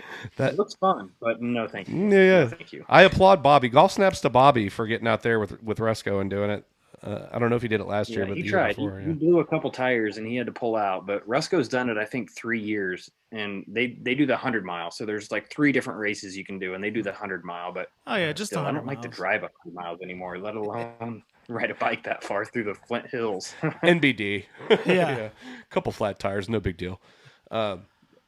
Yeah. So, okay. So at what point do you meet Jeremy? I met Jeremy in, let's see, what year would that have been? 2004, around 2004. So right before he started Dynamic Discs, really. I mean, he had already ordered, I think, some Innova discs back then, and I just knew of this college kid that was in town, and he was ordering discs, and that's all that I knew of him, right? Mm-hmm. And I met him out playing one day. He had pulled up on his moped that he used to frequent the course on, and saw him and just started playing with him. And I knew who he was. He knew who I was. And, back then I was in pretty good with Discraft because I was sponsored by Discraft for 10 years. So I helped him, by ordering the first set of discs for him with the DD logo, and that relationship started to bloom. And I convinced him to play this tournament that I was hosting called the Glassbone Open. That it was like that weekend or something like that when we first officially met. I'm like, you should play this tournament I'm hosting this weekend. And he did. He signed up for AM2 and he won. He won intermediate. He won himself a glass trophy. And I think that is really what set him off on wanting to, build this crazy, massive empire that he has done. So it was right around 2004 that I met Jeremy for the first time. And you guys, obviously, introducing him to the folks at Discraft, kind of getting the ball rolling on the first custom stamped discs, so on and so forth. At what point did you become a part of the vision for Dynamic Discs, and how did that happen? Because I think, obviously, the test is at a significantly pivotal point in the game's progression, like what happened with Prodigy in 2013, and if you're not jumping off your sponsor and going to where the money is, mm-hmm. and you're not on that big list of people that's doing that, you're standing out. There was just a couple people that kind of stood their ground during that whole thing, and it spoke volumes. And you're talking about Paul Macbeth. That's the one that everybody first points to, as he did not consider leaving Innova, and you obviously knew that the plastic manufacturing, the molds coming to DD was underway, and your chips were in. So how did that kind of become the nature of the scenario? Great question. I'll never forget 2011 was when I first heard about Prodigy coming to the table, and they were wanting to pay players and do all this. I mean, you should have heard some of the stuff that they wanted to do for players. It was insane. It was like, what? You're going to do all of this for every single player? I mean, it was insane what they were talking about doing. And Paul and I were obviously on that list of, we signed non-disclosures and all that fun stuff. So we didn't talk about it to anybody. And they sent, how many was it? Let's see. 9 of us, I think it was, to Europe for a month. All of us. They just paid for our flights. They rented us a couple cars. And unfortunately, I was one of the older guys that were involved that was the only one that knew how to drive a stick shift. So I was forced to drive all over Europe for a month. And I want to say it was myself, Macbeth, Ulibarri, Paige Pierce, Will Shoestrick, David Felberg, Cale LaVisca, Nico LaCastro, and Felberg's Mello. I don't know if you guys are familiar with her, but it was his ex-girlfriend now. But we all traveled for a month in Europe, and we came home, and it was a great trip. We had a fantastic time running clinics, playing events, and all that stuff. And come that October at the USDGC is when I was with Jeremy, and he told me, he's like, here, you might take this box of discs home, and they were all Latitude 64 discs. I'm like, this is interesting. So at that point, I had 3 decisions to make. Am I going to stick with Prodigy, or stick with Discraft technically at the time? Am I going to try this new Prodigy roll, or am I going to go with DD? And I'll be honest, my heart was with DD just because I'd been there since day one, helped pick the logo, and, you know, just the friendship I had with Jeremy just really set everything else apart. So, you know, I had conversations with Discraft, you know, saying, hey, I've got these offers on the table. You know, what does my future look like at Discraft? And there wasn't much change. And this was kind of when Discraft was kind of stepping back a little from disc golf and not putting as much money into it like they are right now. So unfortunately, I had to make a decision to leave Discraft. And, you know, as much as I wanted to try the prodigy role, and, you know, they were talking about giving you investments into the company and all that, and I don't know how any of that panned out now, but I would say I'm very, very happy with my decision of sticking with Dynamic Discs. And it was really just a no-brainer looking back on it now. You know, it was pretty obvious which way I needed to go. I mean, he was in Emporia. He had taken over the Glass Blown Open at this point, and, you know, I am DD, you know, and I'll never forget, you know, I was the first sponsored player from Dynamic Discs, and we struggled sometimes to have shirts with correct logos that weren't crooked and all sideways and all that. So if you look at some really old footage, you could probably see me wearing a shirt that has a DD logo that's a little sideways. But you know, I was always there to rock them, and I'll never forget the first Kansas City Wide Open. He brought, it was like 2006 or 7 or something like that. He brought some DD shirts for me to wear, and they were like the coolest thing I'd ever seen, you know, because they were all big logos and kind of like what you see on anybody now, but it was like first to the industry of doing that kind of stuff. And I saw Jeremy's passion, and, you know, I could see where his mind was at and where he wanted to go. And that's where I knew I wanted to be. So 2 questions that what your response there brings to my mind. And I'm sorry if I'm hogging the microphone, you guys, if you've got a burning question, feel free to jump in at some point. I'll jump in. But I prepared for this, dang it. So, my first question, and feel free if any part of this is off limits or you just don't feel like getting in the weeds with it, just say the word and I can divert. But what I know that there at least is some perception and maybe even some discussion among the disc golf world about Discraft's role in disc golf and how much of it is cultivated and calculated to kind of played out the way that it has, where, as you mentioned, they did really pull back from disc golf, and you know, for a number of years it was like if there was somebody on the course throwing Discraft, that was an old guy. Like it was like somebody that remembered a bygone era. And oh no, it happened again. No. All right, you're still there. Okay, you got us back. All right. Okay, what was the last thing you heard? Bygone era. I don't know if you want to jump into this. Okay, here we go then. So go ahead from the top. I'm not even going to edit that out. That's too good. This question going to be? Yeah, that might be a sign. So yeah, our safe word for the show is pineapple. So at any point, just say the word pineapple, and one of these is going to pop up on the screen right there. Whoopsie. And we can just divert the subject matter. But there's been a perception, or perhaps some discussion among the disc golf world over some time now, since Paul signed with them, basically, that they did step back from disc golf in a big way for a number of years, and the only people that you saw on the course throwing Discraft plastic were people that were kind of paying tribute to a bygone era in some way, or that's how you regarded them. And then all of a sudden, disc golf starts growing by leaps and bounds, largely, and I might be biased in my observation of this or my assessment of it, but largely due to the investments of companies like Dynamic Discs and their business model being centered around investing back into the growth of the game so that it can continue to be successful.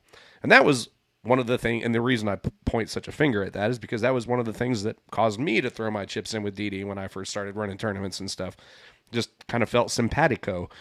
But there was some animosity in the industry, I know, when Paul Macbeth signs this record-breaking contract with Discraft, and there was memes and cartoons that came out about it.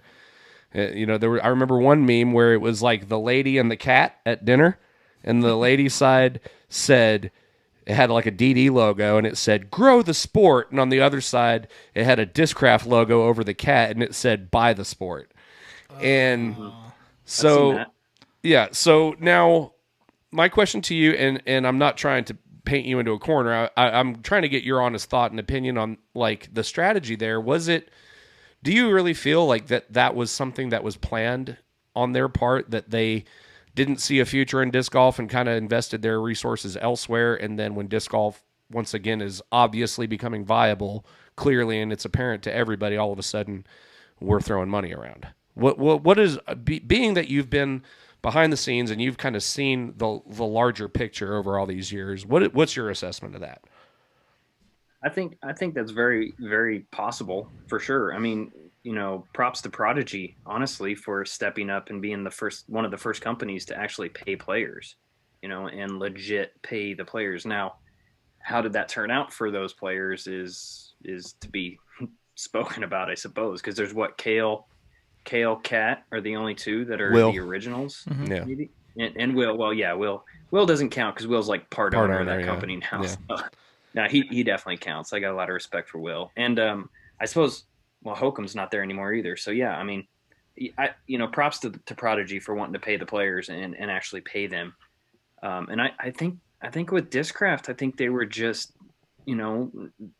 honestly what I truly believe it is, and I can only speak from my opinion on this, but I think it was that they were just making hand over fist money in Ultimate Frisbee, because every single college that has an Ultimate club, they're sanctioned, so you can only throw the Ultra Star. So I think that they were making a little bit more money on the Ultimate side of things than they were disc golf, and just saw, for sure, a potential to throw some of that Ultimate money around in disc golf. And then, hey, why don't we just go pick up Paul McBeth and see what happens? And I mean, has it worked? I would say yes. I would say it 100% has worked for them, but at the end of the day, Paul McBeth is probably the only player that you can do that with. There's not really another player out there that you can throw that much money at and that they're going to see an impact on. Now, you can argue all day that, the Ricky move was, a big move, that he was trying to replicate what Paul did and leaving Latitude 64. And I'm not biased about this, but I think it was a mistake on his part. I mean, he was on top of his game. He won his world titles. And then, I mean, you can argue that the Lime thing happened at around the same time, but I don't know. There was just something about Ricky on Latitude 64 that made sense to me. And it's not because they weren't going to pay him, because they were planning to pay him, but his heart was just at Innova. And that, at the end of the day, that's what you got to do. You got to go where your heart's at. But yeah, I think there was a lot of Ultimate money that was thrown into the sport of disc golf. And now look at players. Players are getting paid. As team manager, I can tell you what the players are expecting, and they're definitely expecting to get paid. By the way, thanks, boss, for the prototypes and the cool duds and all that stuff.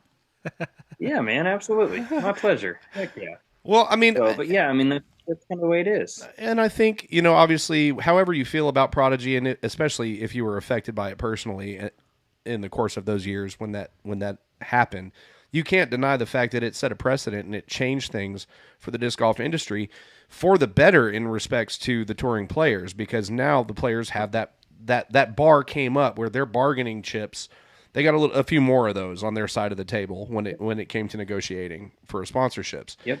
And that pushed the game in a positive direction. I don't think you can deny that. And similarly with Discraft signing Paul to this crazy amount of money in his contract and all that stuff, and then doing it again now, that's a huge move.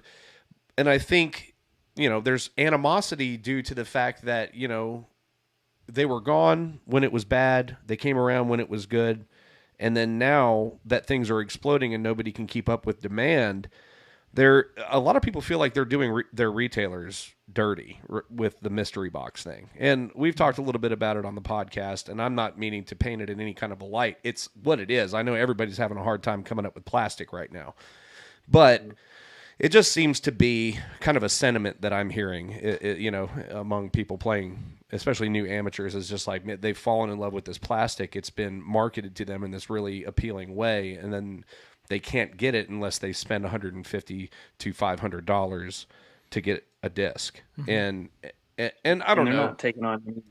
I had heard that they're not taking on any new customers. Also, that's true, now. And they're also not doing custom stamps at all. We tried unless to get one of their events. We tried to ask about that. Yeah, and they're not taking any new people trying to buy disc wholesale. right now because they can't fill their other orders. We But are.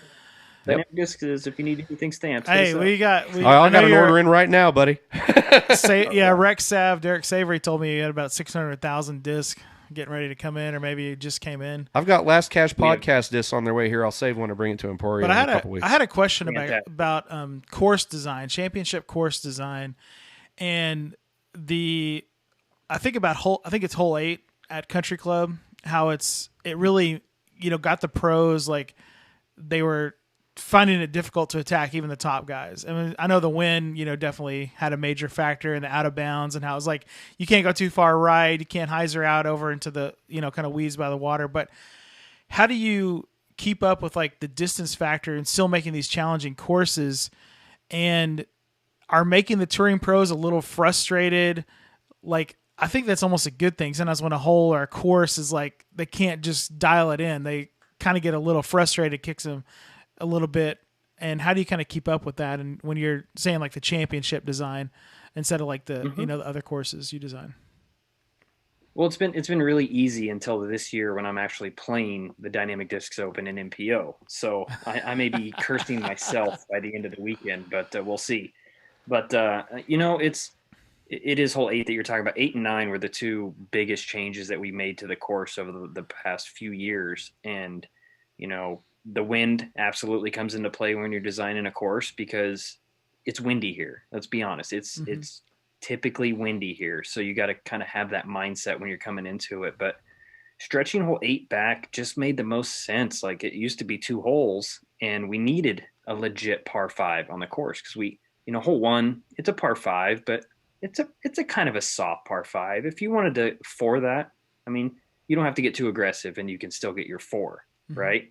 You're not doing that on hole number 8. It is a legit par 5. And then not to mention hole 8, but then you've got hole 9 right after it. That is the new shot out of the tunnel to a landing zone up and around the corner. And it's not getting easier designing courses to make things more challenging for these players, because let's face it, these players are getting better and better each week. Like, it's insane to watch some of the scores come in from the players. And like Paul's 18 under round at where was that at in Michigan was maybe a little, not quite 18 under, maybe. It's hard to say because par, I mean, that's the hard part about designing a course for par, because you have players like Paul or Simon or Eagle that can just throw a disc 600 feet, 700 feet. And then, you got to make those landing zones that much smaller. And one thing we've been able to do at the Country Club is bringing out of bounds into play, that the natural tall grass, calling it out of bounds, the cart path, the tees, the greens, and all that, and just kind of squeezing it off and making the landing zones a little more favorable. So if you want to go out there and, you're a 300-foot player and you feel confident in that, you can actually score pretty well at the Country Club just sawing it off instead of trying to get big and go aggressive. If you're going big and going aggressive, you're either going to kill it or get killed. And that's kind of the way it works. That makes sense. That makes a lot of sense. So we are approaching our Alamo. I know, obviously, we're kind of cramming a lot into a short period of time, and I will pester the crap out of you until I feel like I've wrung your chamois for everything that's in it. So we'll have to do this again. But obviously you went on your run and then won the World Championships in 2010, and then 2011 were courted by Prodigy. 2013, 2014, Prodigy and Didi both emerged with their lineups, and you have been all in working with growing the business, growing the brand of Dynamic Discs in every step of the way, and in every way, with the events, with the promotion, the team, all that stuff. So I feel like where you've come to now, and Doc mentioned McCabe Championship course design. Shameless plug. You guys, if you need a course, this is the guy. I'm just saying, he's pretty awesome, and that's the Emac truth. Hey. Insert cool. Good, Dad? Insert cool sound effect here. So my question is, one other thing, touching back to previous part of the conversation, another thing that I always felt like you had in common with Paul is that you guys both set out to be difference makers within the industry. And I feel like that was something that was a part of your overarching scheme, was that you wanted to be on the front lines, doing the exciting things and setting the standards and setting the precedents and being right there to witness all this stuff happen. And do you feel like you've arrived now? Because I see all these pictures on your Instagram of you on boats with dogs in sunsets, and everything looks super epic. And you and Denise are just living the dream, is what it seems like. And you're traveling around the country designing these epic disc golf courses that are going to continue to allow the sport to grow for years to come. I mean, where does the world get any better for Eric McCabe? I can tell you. I can absolutely tell you. It's when I have my own piece of property with my own course on it. That's when it gets better. Okay. When I have my own course on my own property, I don't plan to slow down designing courses at all. I've made it pretty clear that one of my goals is to have at least one course in every state.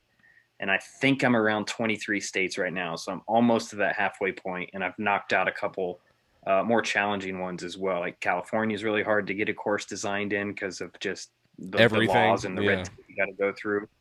I never thought Alaska would happen, but who knew that it would be my favorite course? Like, that place is just phenomenal. I've become best friends with the owner of that property, so it's pretty cool, you know. But how does it get better, man? Just having my own course, I think. But and as far as have I made it, you know, I don't look at it that way, I guess.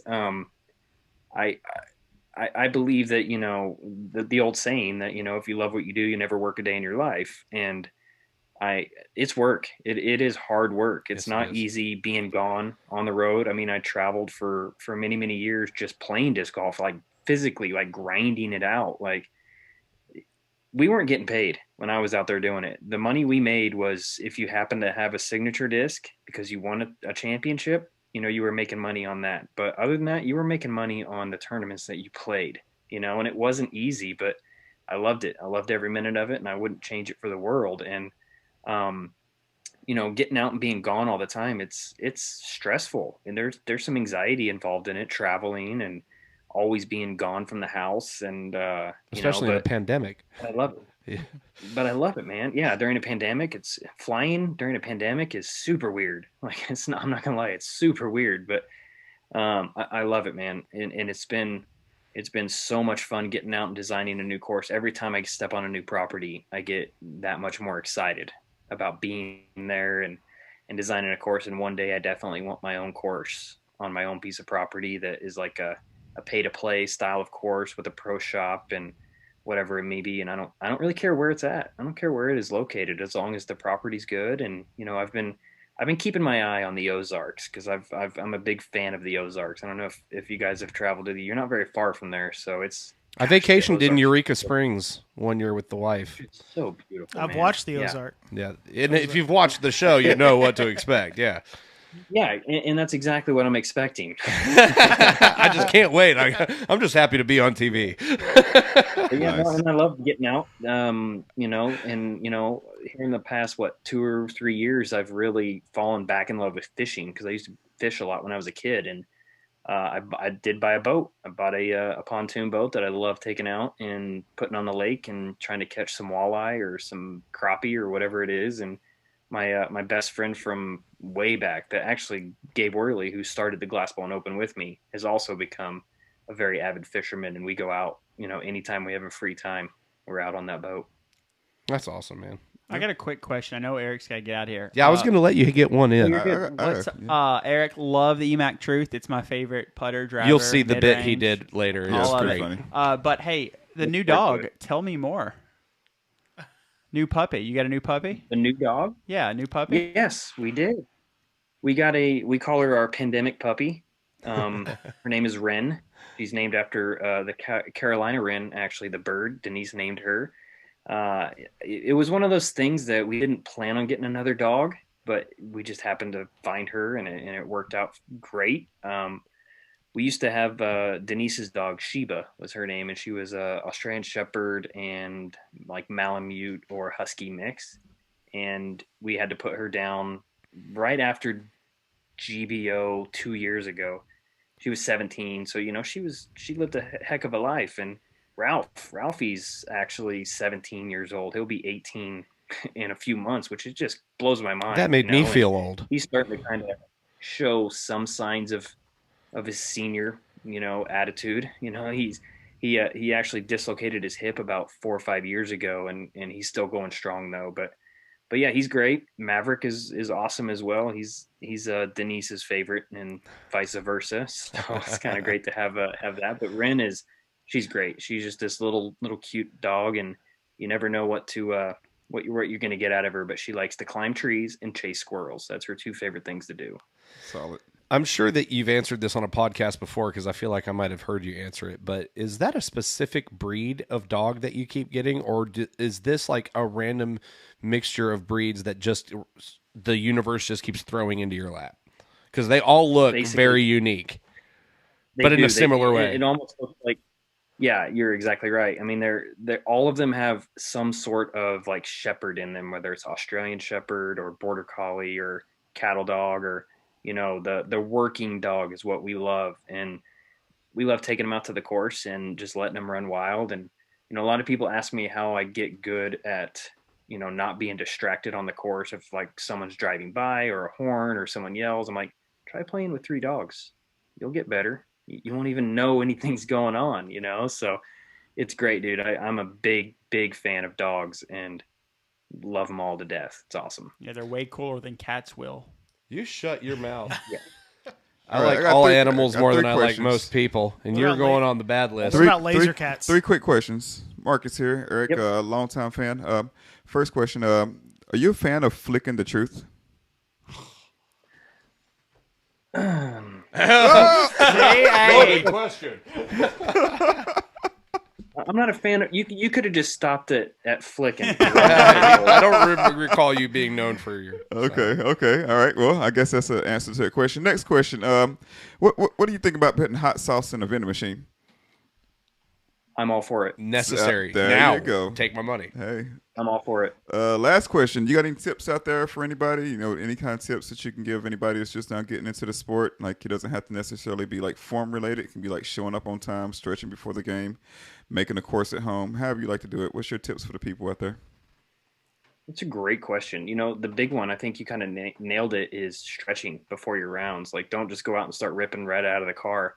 Make sure you do that stretching regimen, and make sure you're nice and loose before you play is a great thing. And then just be kind. Just be good to your fellow disc golfers. If you see garbage on the course, pick it up. There's nothing worse to me than going and playing a course somewhere and it's just trashed. There's trash everywhere. And, if you have we do leagues here in town, and sometimes we'll do, you get an extra 2 strokes off your score if you come in with a trash bag full of trash, and it doesn't happen much anymore because we have a lot of trash cans on the course and people seem to really take care of our parks here. But pick up your trash and just try to have fun. That's what it's about. As soon as you start getting angry on the course and start getting, start cursing or start kicking things, that's when it's time to maybe take a break, and just remember why you're doing it. Why did you start to do it? Because you fell in love with it. Yeah. I'm with you there. Amen, brother. Pound through the screen. Everybody knows, obviously, they can catch you on Disc Golf Answer Man. But shout out your new podcast with Taco. Mick Taco, which is the greatest name for a podcast ever. Yeah, we've been having a lot of fun with it. We've been lacking because of how busy we both have been. But Mick Taco's a lot of fun. I think we're like 11 episodes in, and we kind of do what you guys do. We just kind of sit and talk and just basically BS about things. Whatever hot topic is going on right now, we'll talk about it. Or we try to follow some sort of regimen, but most of the time it's just whatever. And it's great because his wife will come over with the kids and then they'll make dinner and we'll all just kind of have a great time. And, we've been having so much fun with the podcast, and not just the podcast, but the YouTube channel, just doing couples doubles. We do this series of couples doubles where we'll go out and play. And, during the pandemic, a lot of people picked up a YouTube channel and started putting out content. And I've always enjoyed doing something like that. So we do it. We do it for fun. And, there's nothing better than going out and playing around and filming it. And, it's a lot of work, obviously, editing those videos together, but it is a lot of fun. And I thoroughly enjoy it. And I've always been a fan of my Instagram page and just posting pictures of, if you like dog pictures and basket pictures, sunsets and fish, you'll love my Instagram page. Yep. It's a good follow. I'm just thinking, if McDonald's going to jump in on this McTaco, You know, Dude, Burger King has a need crispy to. It taco. sounds promising. Taco Bell, a Chick-fil-A is probably going to make some kind of taco, but McTaco. I mean, Were you always into? I'll tell you what. Sorry, go ahead. They better better hop in on it. But if they do without permission from us, there may be a lawsuit coming to them. Mm-hmm. Watch out. Copyrighted. It's on the internet. And then we'll it's take it. facts. we'll get the Open best up, darn lawyers in Emporia, Kansas. Yeah, McCabe and McCabe on. on the case. Were you always into like was podcasting and create and like media content and stuff? Was that always something that you were interested in, or did Bobby drag you into that and then you found out you liked it? Bobby dragged me into it years and kinda years what I ago. thought. I think it was 2013 we started our first episode, and I think I have pictures of it from a hotel room that we first started doing. It used to be I would just call in when I'm on the road once a week, and we would answer questions, and now it's just evolved into this beast of a show with Danny and Anthony, and it's been great. And we miss Robert obviously not being around anymore, but we make good with what we have, and we have a lot of fun doing it. And Danny and Anthony are such great guys too. I love getting out and playing some rounds of golf with those dudes, and Anthony especially. He can take the heat and he can give it just as hard. So it's a lot of fun. I feel like I remember early episodes watching you, and you just kind of seemed like you were here, and you were like, "Yeah, I'll answer your question," and then you were kind of there, and then.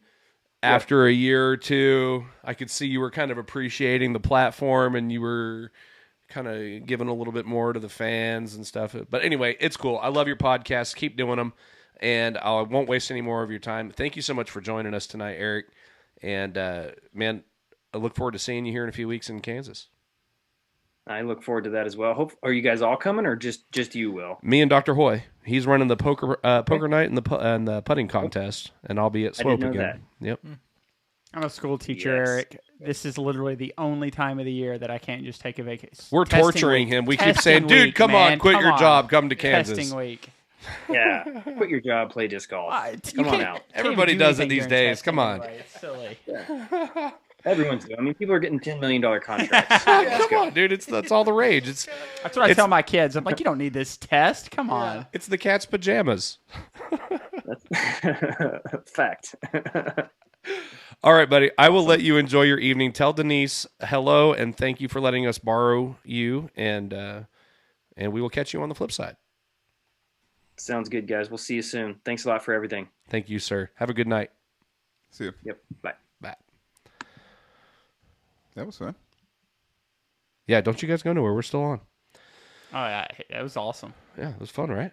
Fun. Yeah. Thank you to I Eric. wanted to talk about the time I hit an ace, and it was with his disc, and I posted it on Instagram. He did the little fire emoji. It's pretty cool. I didn't even tag him in it. He just was like, "Oh, they said something about Emac Truth." He's great about going and kind of dropping some love in random places. Like he's long done this thing where he'll be in a random place and go play a course, and he'll take a disc and sign it and stash it somewhere on the course. And then somebody, of course, will find it and post it on Instagram, and it's become a thing. What about the hot dog bandit? Oh, I'm pretty y'all- sure that's Eric, dude. Not Eric McCabe, but Eric Yeah. Oakley. I'm pretty EO. sure that's Oakley. That's got Oakley written all over Have it. y'all heard about this? Stamping people's No. disc, like it's a rubber stamp and it's a hot dog, and they like stamp somebody's disc when they're not looking on the bottom, and it's like a little hot dog thing. Yeah, No way. it's pretty good. And it's just like a really simple like ink Yeah. pad stamp of a hot dog. Just a little tiny Isn't there hot somebody dog. in Nashville does something like that at a course? If you lose your disc at that course, they put some kind of stamp on your disc. Clankos. I've No, never- it's not a stamp that you would like either. So I'm gonna leave it at that. Oh. Something making me be appreciative of our parental advisory sticker, or perhaps Is it a a pee-pee? pineapple. We've made it Watch out. so Whoopsie. far today without that. I am wearing that picture out. It's my favorite thing about the podcast now. I'm about to It's make amazing. a custom stamp. Pineapple coming soon. Uh-oh, the headphones are coming off. They're not working right now anyway because we Pineapple moved them stamp. for the Zoom. But There anyway, you go. thank you guys for coming along with us on this wonderful journey of learning and frisbees. I feel like we've really covered a lot of ground, and I feel like we're better because of it. I feel like we're Frisbees, better, we're friends, stronger friends, family, fun. Yeah. It's disc golf. You know, It's the ultimate sport. Go out and play with your grandma or your best friend. Get beat by your neighbor. You know, throw into a garage door. once or twice a week. Never seen that. Oh, come play Wednesday night tags tomorrow in the rain, guys. You can For take the brothers out of the trenches. St. You can take Patrick's the bros Day, out of the Wednesday night. trenches, but you Wear can't take your the trenches out of the green or you get bros. pinched. Wednesday night tag, St. Patrick's edition. I might show up. Oh! If you're not wearing green, somebody's going to nail you with a disc right in the forehead. Now I'm gonna give Pow! Right in the kisser. maybe even have a win your card prize. Oh. Maybe a prize for the person who shows up the most green discs. Oh. Look how many green discs I have. Did I win? Now there's going to be like All 5 the people at the WNT going, I was told that there would be a prize for all green discs, and Yeah. I wore all my green clothes, and nobody hit me with the frisbee. And don't be that guy. My underwear is green, so don't pinch me. You got. I got a green tattoo. I'm covered. No. No, you got to. It's clothing. bro. What is more than how could you wear something more than that? Is it? Where is it? There's always those kids in school like this. There's another green one right See? there. I'm drinking green soda. Does that count? Surge? Serge. Jolt Cola. Vault was Oh, By the way, And new Nitro? sponsor of the show, not, but I still endorse it. Watermelon Mountain Dew. Probably terrible for you, but it tastes watermelon lovely. sugar. We need to get Bushnell. On the show? No, the sponsor. Bushnell. Bushnell, get at us. Can you see where our podcast is? Hey, for Pete, where you are with question this for Pete Ulibarri. Hey, can you talk to Paul and see if Bushnell can sponsor our show? Drop a line for us, Pete. I mean, I'll pick it up every like 10 minutes. Don't forget, Bushnell. Find your disc and your marker.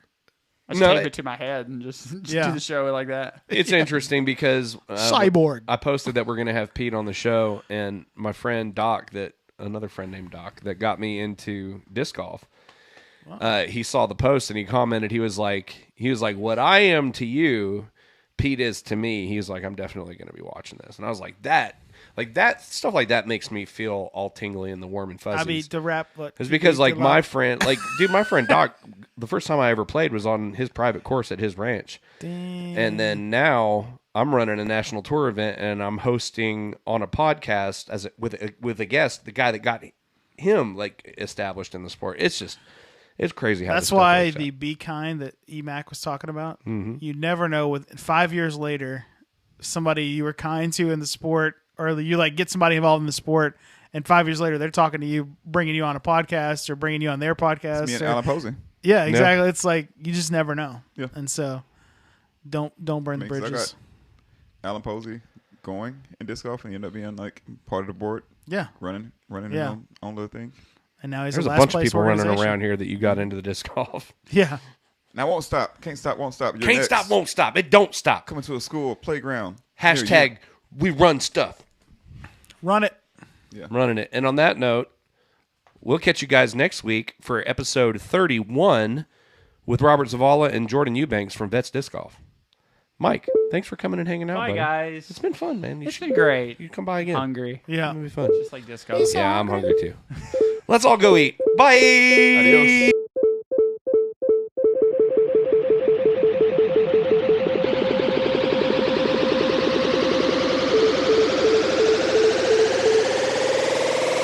Let the bass kick.